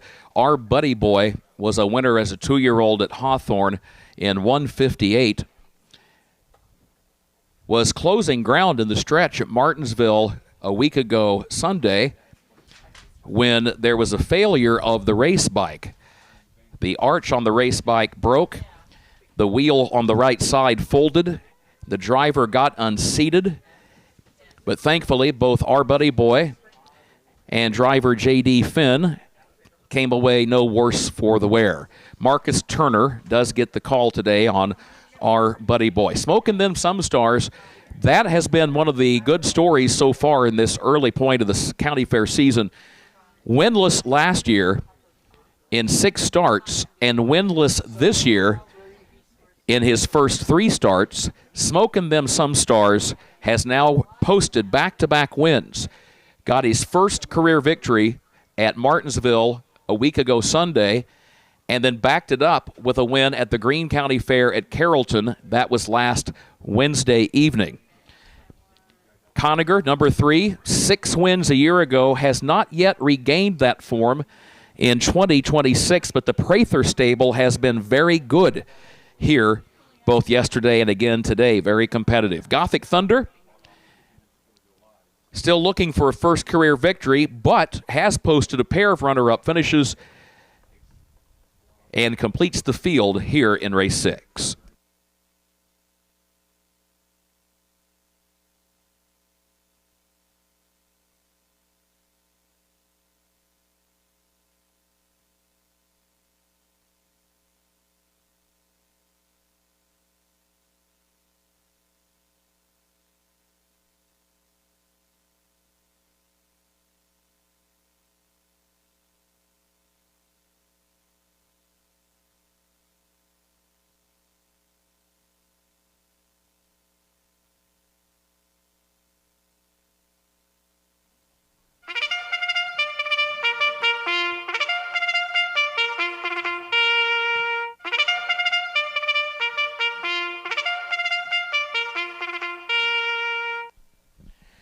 Horses are on the track. The post parade begins to form down in the east turn of this half-mile racetrack for race 6 for a purse of $2,667. The Illinois Standardbred Association 3-year-old colt and gelding pace, the Jerry Foster Memorial. Number 1 is Our Buddy Boy, owned by Linda Mills of Crete, Sue Poe of Altamont, trained by Ron Beard. Contrary to the program, the driver will be Marcus Turner.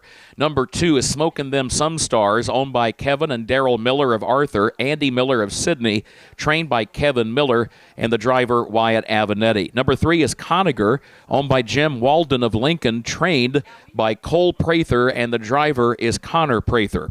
And number 4, Gothic Thunder, Flacco Family Farms, LLC of Alexis, the owner. That's Dr. Richard and Arlene Flacco and Rick and Tabby Flacco. Jill Brown, the trainer, and Jordan Patton is in the bike. Headed to the gate for race 6. Wasn't Conager the name of a character in a Western film? Is that correct, Steve Surratt? Clint Eastwood. Clint Eastwood? No. Sam Elliott? Yes. Got that deep voice and always has that stern look with the big, thick mustache. Lady wrote the notes and put them in a tumbleweed, and he found those notes. There we go. I thought Conager rang a bell from a motion picture with a Western theme. So Conager, one of the pacers headed to the gate here in race 6.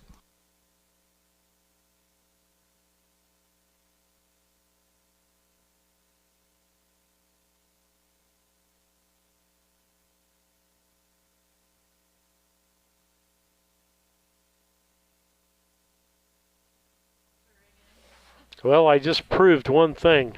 What's that? Old people know old things. Yeah, it's kind of like when we used to sing in a church and we were getting ready to do an old hymn, and we'd say, how many of you like old hymns? And everybody raised their hands, and it's proven fact. Old people like old hymns. I thought Conager was just a play on Connor Prather's name this whole time. Here, I'm learning something every day. No, it was a good Western that I thought was a really good movie. Who was in it? You said somebody famous, didn't you? Sam Walton. Sam Elliott. Walton was the Walmart guy. You're right. Yeah, Sam Elliott. Yeah, I'm wrong. But it's got lots of other big stars, or decent-sized stars in that movie. Back before they were big or something? Yeah. That's cool. Yeah. I love those random Horses are names at the post, gates rolling. Back. Race 6, the Jerry Foster Memorial. Jerry, of course, was the board president here at the Macon County Fair. He was the speed superintendent for a number of years, a graduate of Niantic High School. Jerry passed away in 2016. We remember him today with this 6th race. 3-year-old pacing colts and geldings lined up, ready to go. Starter Stacy DeRoos brings the field off the turn to the top of the stretch.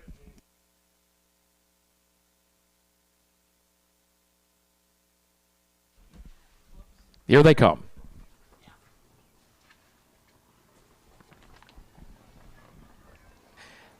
They're often pacing, Smokin' Them Some Stars fires out for the lead. Everyone away in good order. Our Buddy Boy has speed to the inside, and Our Buddy Boy is determined to force Smokin' Them Some Stars to work to get the lead. And as a result, Wyatt Avenatti checks to his left and starts to slide down toward the inside lane of the racetrack into that second position, and now finds a spot right behind Our Buddy Boy, who will lead for Marcus Turner by a length and a half as they go on by the quarter-mile mark. Smokin' Them Some Stars second a length. Conager is third, and Gothic Thunder is last of the 4 as they slip on by the quarter-mile mark. 29-3 for the opening quarter, 29 3/5 seconds. Pete Skeffington, Mark Kingery, our timers today. Thank you both, gentlemen. Our Buddy Boy is the leader, and Our Buddy Boy leads it by just over a length. Smokin' Them Some Stars in good position, though, drafting right behind the leader second. Conager is third, and Conager wants to go right now. So Connor Prather's not going to fight Conager. Connor says, if you want to go, we'll go, and moves up from third to second, now pokes ahead in front. Conager takes over the lead past Our Buddy Boy in second. 101 for the first half mile. 101 flat. Smoking Them Some Stars is on the move. Now goes to second. Our buddy boy has lost 2 positions in these exchanges. He's gone from the lead back to third, and Gothic Thunder is fourth as this field of 4 pacers heads up the backstretch in the Jerry Foster Memorial. Conager is the leader. So you've got a horse that won 6 times a year ago but hasn't won yet this year, leading the race.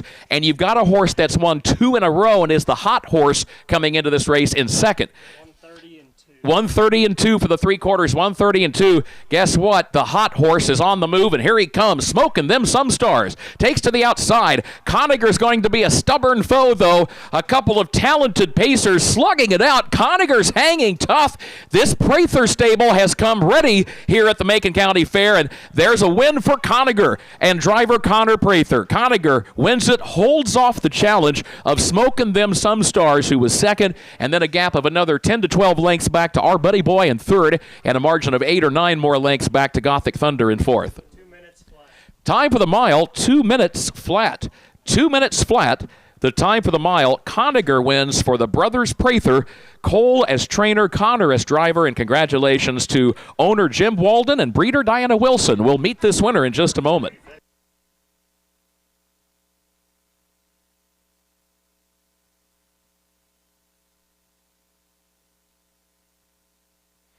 Oh, we'll kick in here real quick. Lisa going to get the trifecta on this one, yeah, David. She hit the try for 87 points.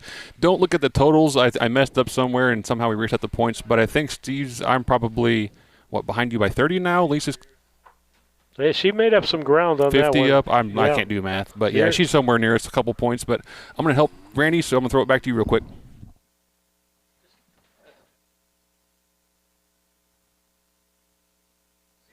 All right, we're waiting for Kurt to come back in and talk, but I want to thank you for being on with us today. I want to thank our sponsors for being out there. I'll pull the pork until we know what's going on.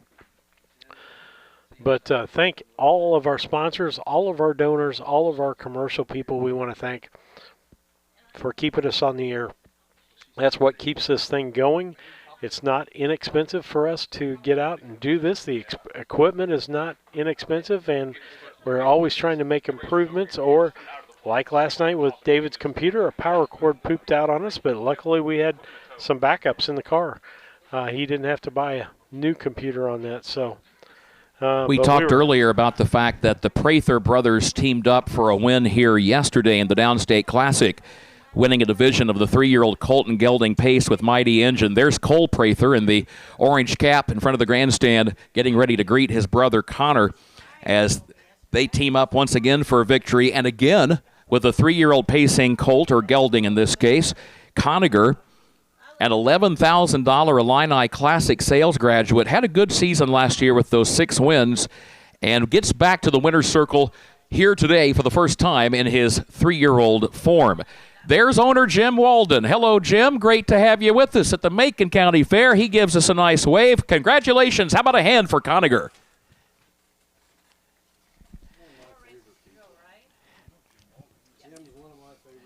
Jim Walden ventures to Decatur from his home in Lincoln here today.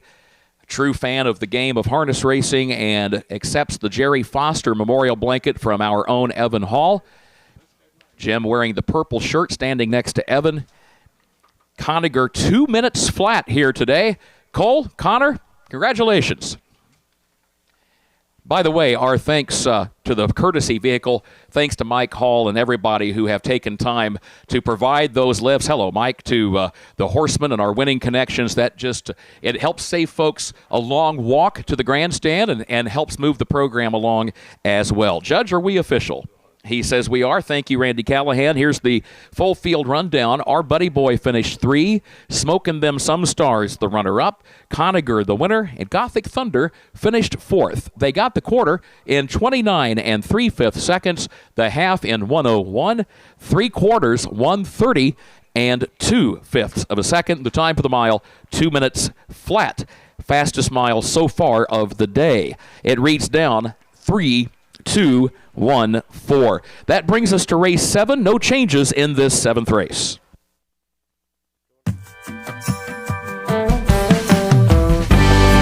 Avenatti Racing, a third-generation, family-run stable with a legacy of excellence. Centrally located between Illinois, Indiana, and Kentucky racing programs, Avenatti Racing specializes in buying yearlings, breaking, training, and racing top-performing standardbreds. Call 217-840-6469 or email avenattiracing@gmail.com today. Avenatti Racing, from yearling to racetrack, we build contenders.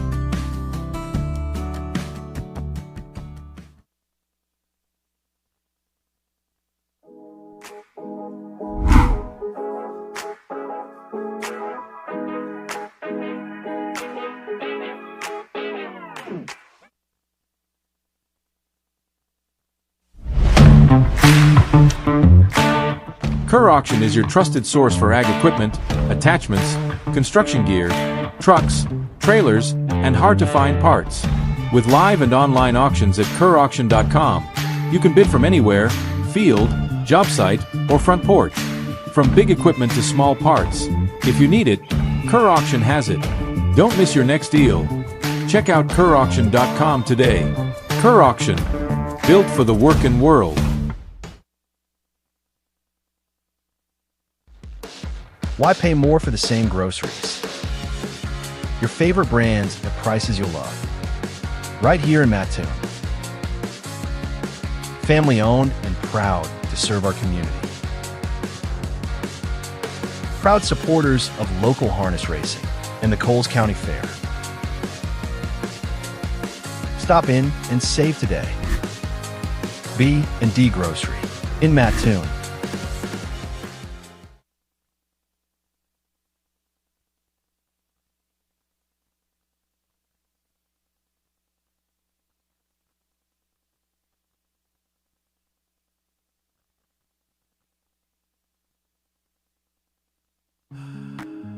Experience matters.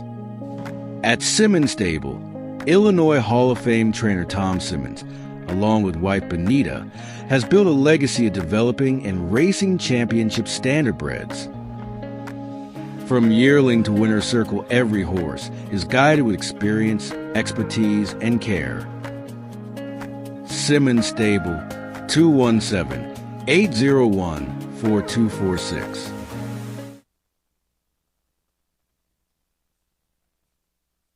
Looking to move your mobile home? Need a roll-off dumpster at a competitive rate? Or maybe it's time to demo that old mobile home? Pine Ridge Mobile Home Transport has you covered. We serve Central Illinois with reliable mobile home transport, offer affordable roll-off dumpsters for the Springfield area, and provide expert demolition services across Illinois and Missouri. For fast, friendly service, call Wayne Decker at 217-313-9744. That's 217-313-9744. Or find Pine Ridge Mobile Home Transport on Facebook, your one-stop solution for mobile home services. Always quick with a smile and a friendly laugh and a joke. Some of you might remember when he raced Colorful Sky, pretty good pacing filly that racked up a lot of wins for Larry on the Illinois County Fair circuit in the mid-1990s. Larry went to the St. Louis College of Pharmacy. He was a fan of both the St. Louis Cardinals and the Missouri Tigers. And again, always had a great sense of humor.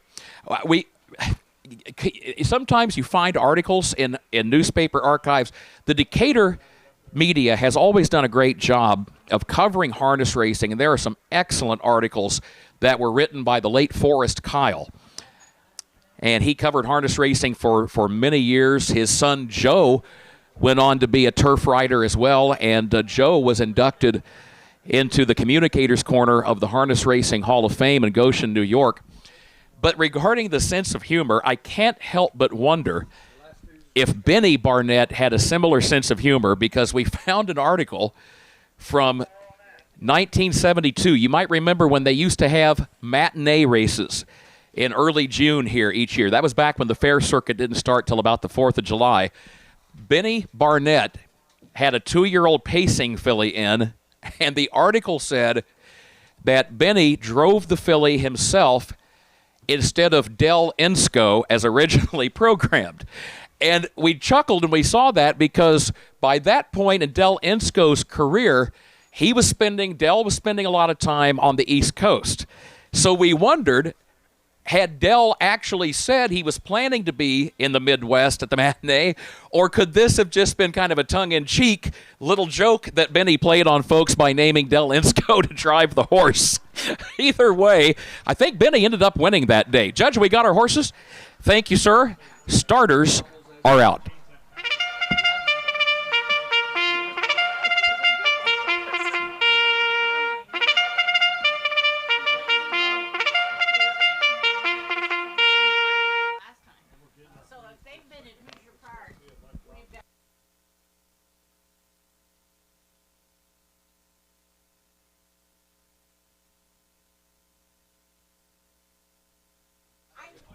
Here's the post-parade race 7, first division of the Larry Barnett Memorial 3-year-old trot. Again, the purse $2,500, $67. Great to have you with us here, folks, on what is now a Tuesday afternoon at the 170th Macon County Fair.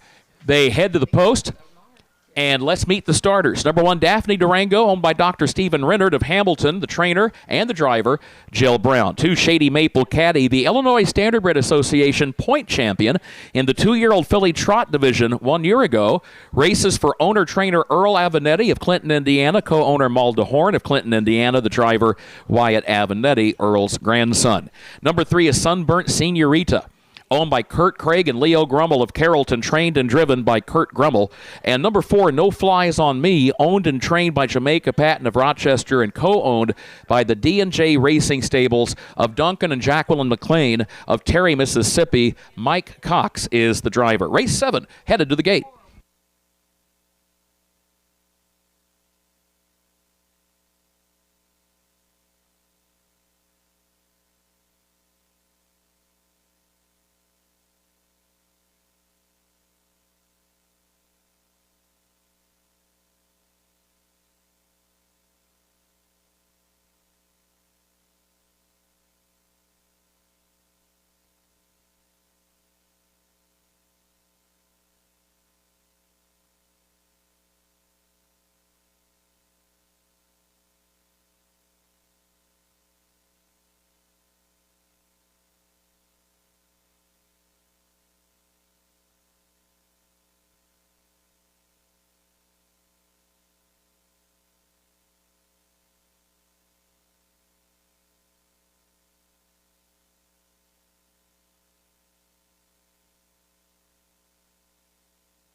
Just got a text message from our own Evan Hall, and he sends along a fun message to share with everyone here today. He said, Evan says, I want to recognize a member of our track crew, Walker Hannafin of Argenta, 48 hours ago won the Illinois state title for cutting horses at the high school level. The show was in Sheridan, Illinois. He packed up. He drove straight here to the fair because he wanted to be here to help Nick Hanna and the gang on the track crew. Walker, congratulations, and it's great to have you here today. At the post, gates rolling, race 7.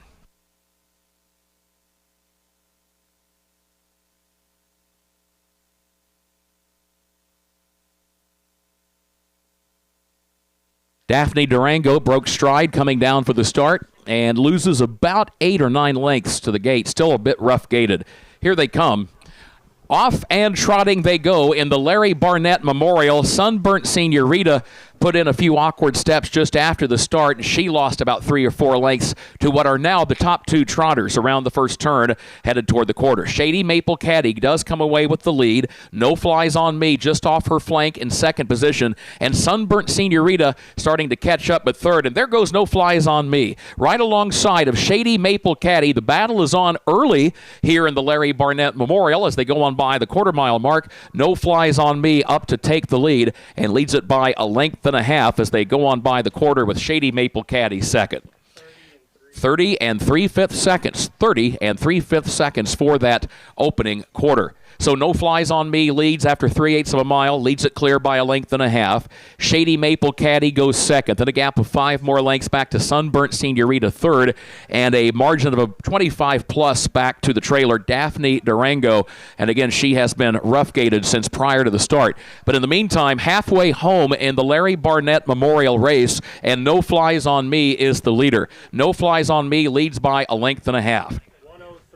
103 and 1 the time. 103 and 1/5 the first half mile. Shady Maple Caddy, last year's point champion, is still right behind her in second a length. Sunburnt Senorita is third as they race toward the 3/4, and then Daphne Durango is fourth. Midpoint of the backstretch, approaching the 3/4 mile mark. No Flies on Me, 6 wins a year ago, looking for a first victory of 2026. And then Shady Maple Caddy, 7 wins last year, also looking for a first win of this current season.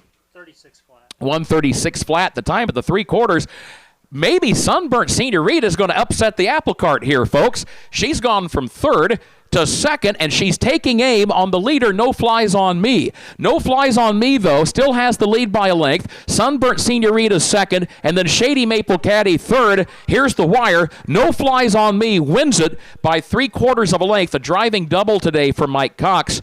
I would think Kurt Grumble has to be pleased with Sunburnt Senorita. She has had her share of struggles, and today she puts together a good mile and finishes a close runner-up. It was Shady Maple Caddy in third. And a reminder, heads up, folks, the racetrack is still hot.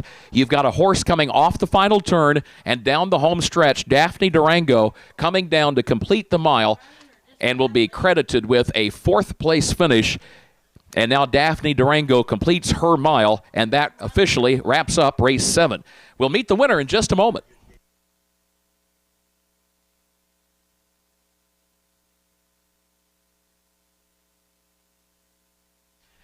Time for the mile, 2:06 and 1/5 of a second. 2:06 and 1/5.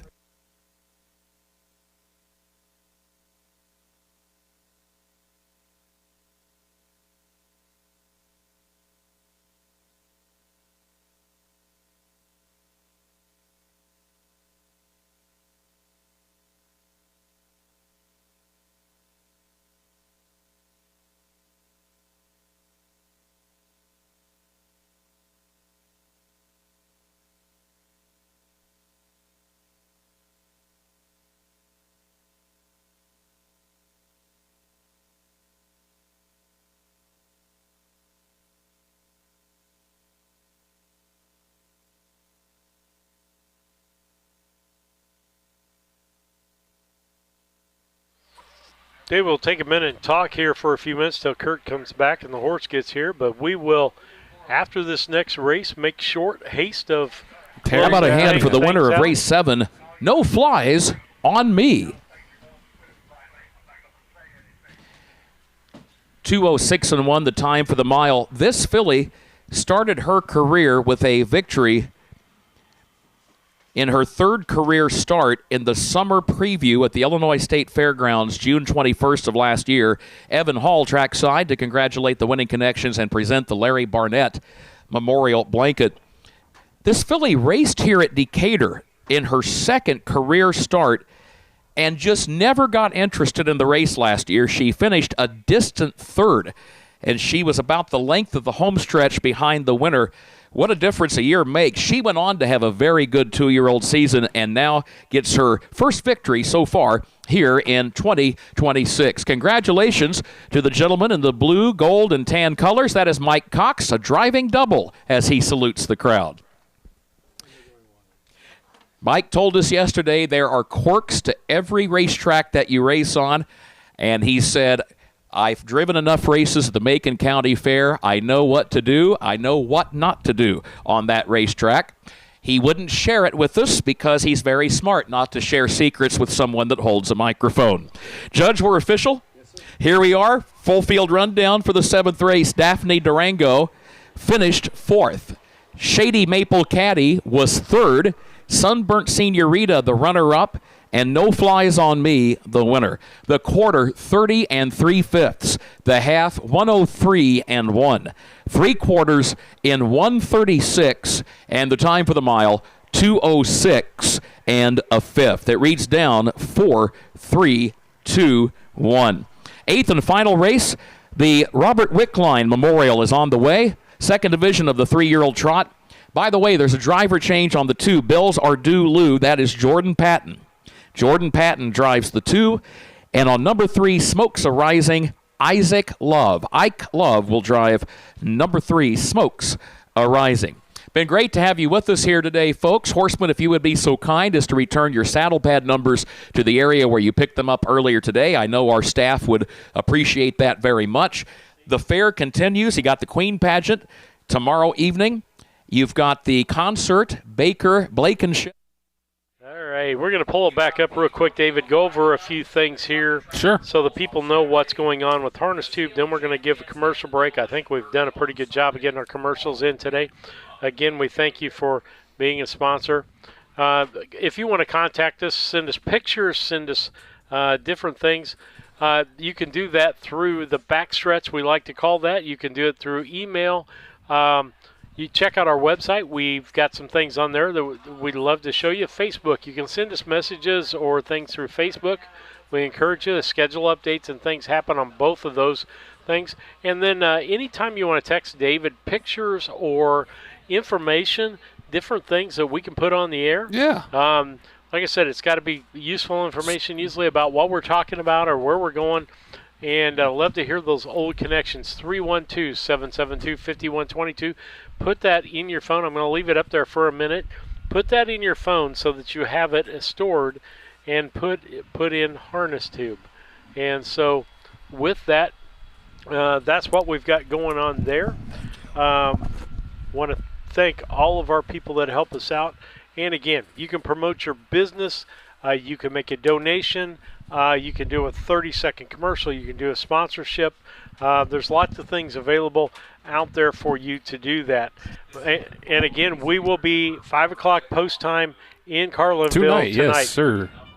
And so there's the call to the post. They're not messing around. We're going to finish up today and have a short finish out. So we're just looking at the list of horses that Robert owned over the years. Foxy Soxy, Meg's Tomboy. Meg's Tomboy broke I don't know how many track records. It was just virtually countless. You could just count on that horse. Not only to win, but quite often to break either the 3-year-old track record or the all-age track record wherever he went. Patchwood, Rolling, Reba, Shelley's Racer, Woodjet, Woodness, on and on the list goes. A lot of stakes winners, Illinois-bred stakes winners that were campaigned by Robert Wickline as owner. And, of course, he made his home here in Decatur, and we remember him in Race 8 as we get set to wrap up this Tuesday card.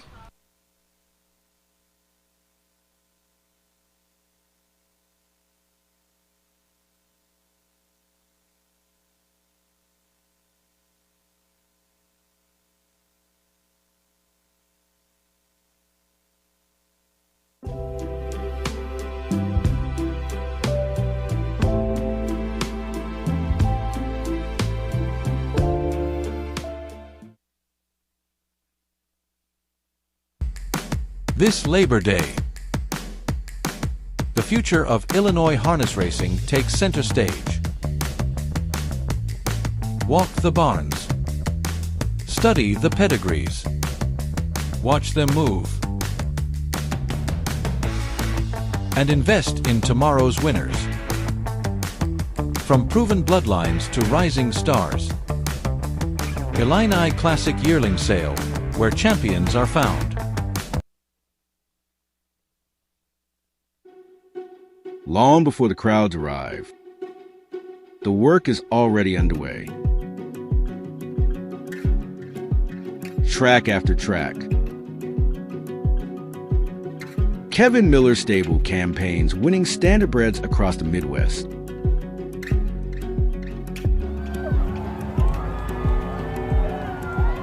Kev Miller Stable, 217-254-0170. For over 40 years, horses have been our way of life. Built on experience, patience, and care. From sale preparation to rehabilitation, We are committed to helping horses reach their potential. Brenneman Equine, a tradition of horsemanship. Call Lamar or Ronnie today.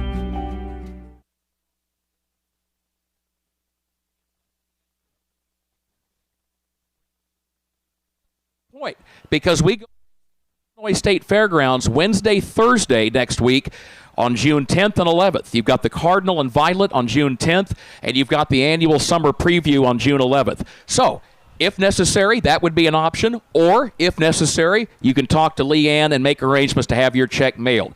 So there are three possibilities here. They could be ready before we leave the grounds today. If not, they can be delivered to you at Springfield or dropped in the mail. Just let Leanne know, and we will get it taken care of. That's what I was going to say. Let Leanne know, and we will get it taken care of.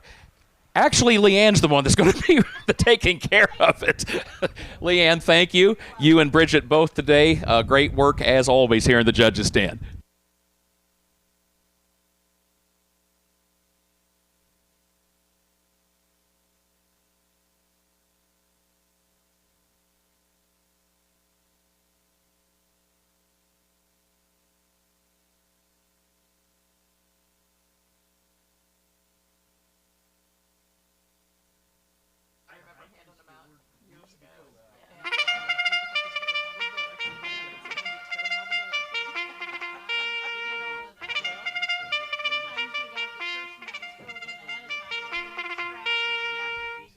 Horses parading to the post for the eighth and final race on today's card for a purse of just over $2,500. And this is the second division of the Illinois Standardbred Association 3-year-old trot, the Robert Wickline Memorial. Number 1, Fox Valley Cougar, owned by Jerry Graham of Salem, owned also by J.D. Graham of Caseyville, trained and driven by Kurt Grummel. 2, Bills Are Due Lou, owned by Flacco Family Farms LLC of Alexis, trained by Jill Brown, the driver Jordan Patton. 3, Smokes Arising, owned by Linda Allhands of Monticello, trained by Jamaica Patton. The driver, contrary to the program, is Isaac Love. And number 4, Lil Too Pricey, owned by Ron Phillips of Athens, trained by Jamaica Patton. The driver, Mike Cox. They head to the gate for the 8th race.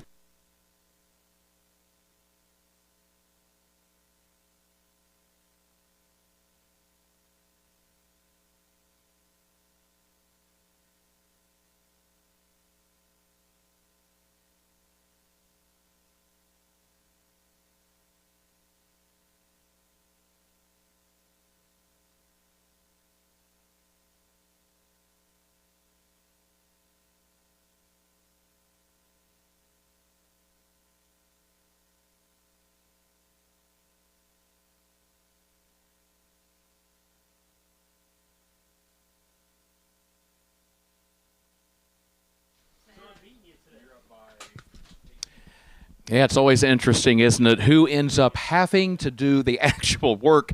I think Steve Surratt will appreciate this from a preacher's point of view. I know a few years ago, Steve, I turned to my pastor and I said, you know, we used to have that wonderful dinner. The congregation used to have this tremendous feast at the parish hall right before Thanksgiving each year, and then we stopped doing it. And I asked the pastor, I said, you know, how about we get that going again? And without missing a beat, he said, great. Are you going to do the work? Amen. Whoops. That was a fair question. Yes. Yes. Oh, my. And a fair answer. That's right. That's a fair answer.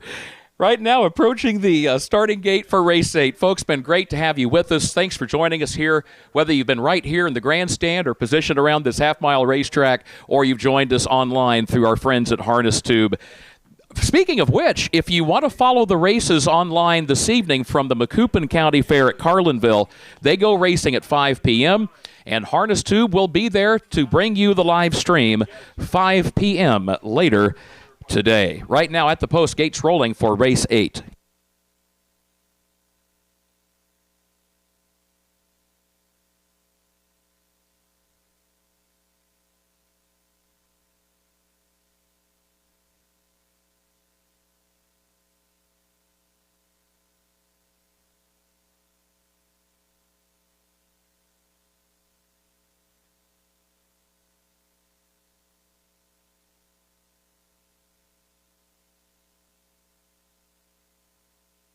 Here they come, race 8.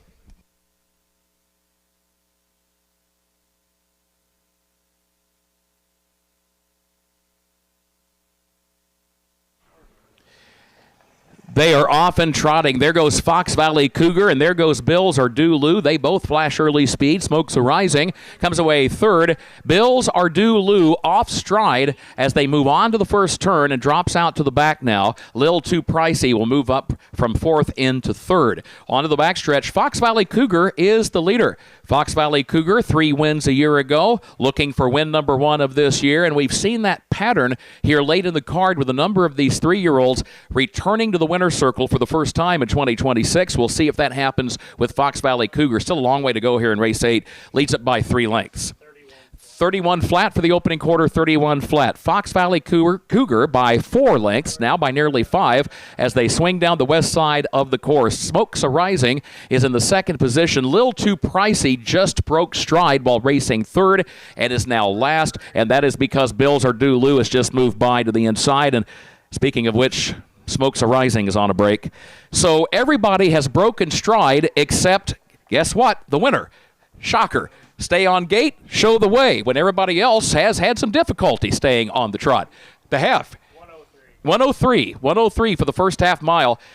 It's incredible how sometimes just minding your own manners, as horsemen will say, can pay off, at least right now with a big lead. We'll see if that turns into a win in just a little over a quarter mile. Up the backstretch, Fox Valley Cougar and Kurt Grummel of Carrollton in the race bike. They are all alone with a quarter mile to go. And at this point, it's almost like a training mile for Fox Valley Cougar, leading it by better than 20 lengths back to Smokes Arising. 136 and 2, the time of the 3/4, 136 and 2. So off the final turn for the final race of the day and the final race of the 2026 Macon County Fair, the 170th. It is Fox Valley Cougar. And yes, indeed, this 3-time winning filly of last year, she does return to the winner's circle, gets her first win of 2026. Fox Valley Cougar all alone at the finish, and she will end up winning here by about 18 lengths. It's going to be Smokes Arising home in second position, and then it was Bills or Lou in third, and Lil Too Pricey across the wire in fourth. 2:09 and 2 was the time for the mile, 2:09 and 2/5 of a second. We'll recap it. We'll meet the winner of the Robert Wickline Memorial in just a moment, and we will conclude today's harness racing card. I know one of our friends out there, Deb Ham. How do I donate? How do I do that? You can go to the website, correctly, Dave? There's a place to donate there. Harnestube.com/donate. It's pretty easy to remember, but it's also, if you just go to Venmo or PayPal and look for Harness Tube, you can find us. If you want to send a check, P.O. Box 63 there in Mount Sterling, just drop it in the mailbox and we'll get it for you. We sure appreciate it. Or Deb, I'm going to see you tomorrow. If you're anywhere in town, I'm going to see you tomorrow at the baseball game. So you can send it with us. I should put that on the slide, too, because I've got a lot of checks given to you and Lisa that end up in my hands, which works completely fine with me. Mostly to Lisa, because she's over in the stands and people stop by and chat with her. She's trustworthy. She has a great time with that. It's true. That's the part that she really enjoys the most. The gentleman that died last year from over in Indiana, the trained horses, David, that talked to her at Petersburg, and he made a couple of donations last year. Lee, I'm trying to think of what his name was. I'm thinking Lee Gall, but he didn't train. No. He's older. I'm trying to think of who the gentleman was. He passed last year. Petersburg. We didn't go to Petersburg. No, not Petersburg. Okay. Galesburg. He donated twice last year. Until today, Fox Valley Cougar had made did he pass? No. He's up there. He donated this. 14 prior career starts on tracks 1 mile in circumference. First time she's raced at a county fair, and the first time she's raced on a half-mile track, and she seems to like it. How about a hand for your winner, Fox Valley Cougar? This is a filly who picked up back-to-back wins last year in September at DuQuoin and then at Springfield a couple of weeks later in the Suburban Downs meet. And then she went to Chicago and she won a leg of the Fox Valley Flawn Series at Hawthorne. But again, Kurt Grummel brings her out to the fair today, and she adapts to the smaller circumference racetrack fine. And maybe a confidence-building measure here to help her get some of that confidence back. Horsemen will often say there's no better remedy than to get a horse back to the winner's circle. And the horse, it's almost like they leave the winner's circle saying, yeah, I still know how to do this. Judge, are we official? And our thanks to the family of Robert Wickline. Bob, as we mentioned, owned a lot of, hello folks, owned so many nice horses over the years. And I think I saw somebody yesterday leaving the grounds that was wearing a Wickline Stables t-shirt. And that sure brought back a sense of nostalgia. Here's the full field rundown for race 8. Fox Valley Cougar was the winner. Bills Are Due Lou third, Smokes Are Rising the runner-up, and Lil Too Pricey fourth. It was 31 at the quarter, 103 at the half, 136 and 2 at the 3/4, the mile 209 and 2/5 of a second, and it reached down 1324. Congratulations to owner Jerry Graham of Salem, his son J.D. Graham of Caseyville.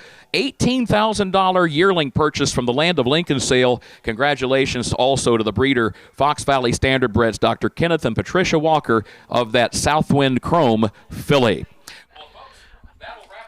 All right, David, we want to thank people for watching today, and we'll see them when? In the winner's circle. In the winner's circle in tonight. about a few hours, in yeah. Just a couple of hours. So we thank you for watching. We'll be live here before long. We want to thank you for watching today and being a part of the broadcast. With that, good night. And we'll see you we see you in a couple of hours.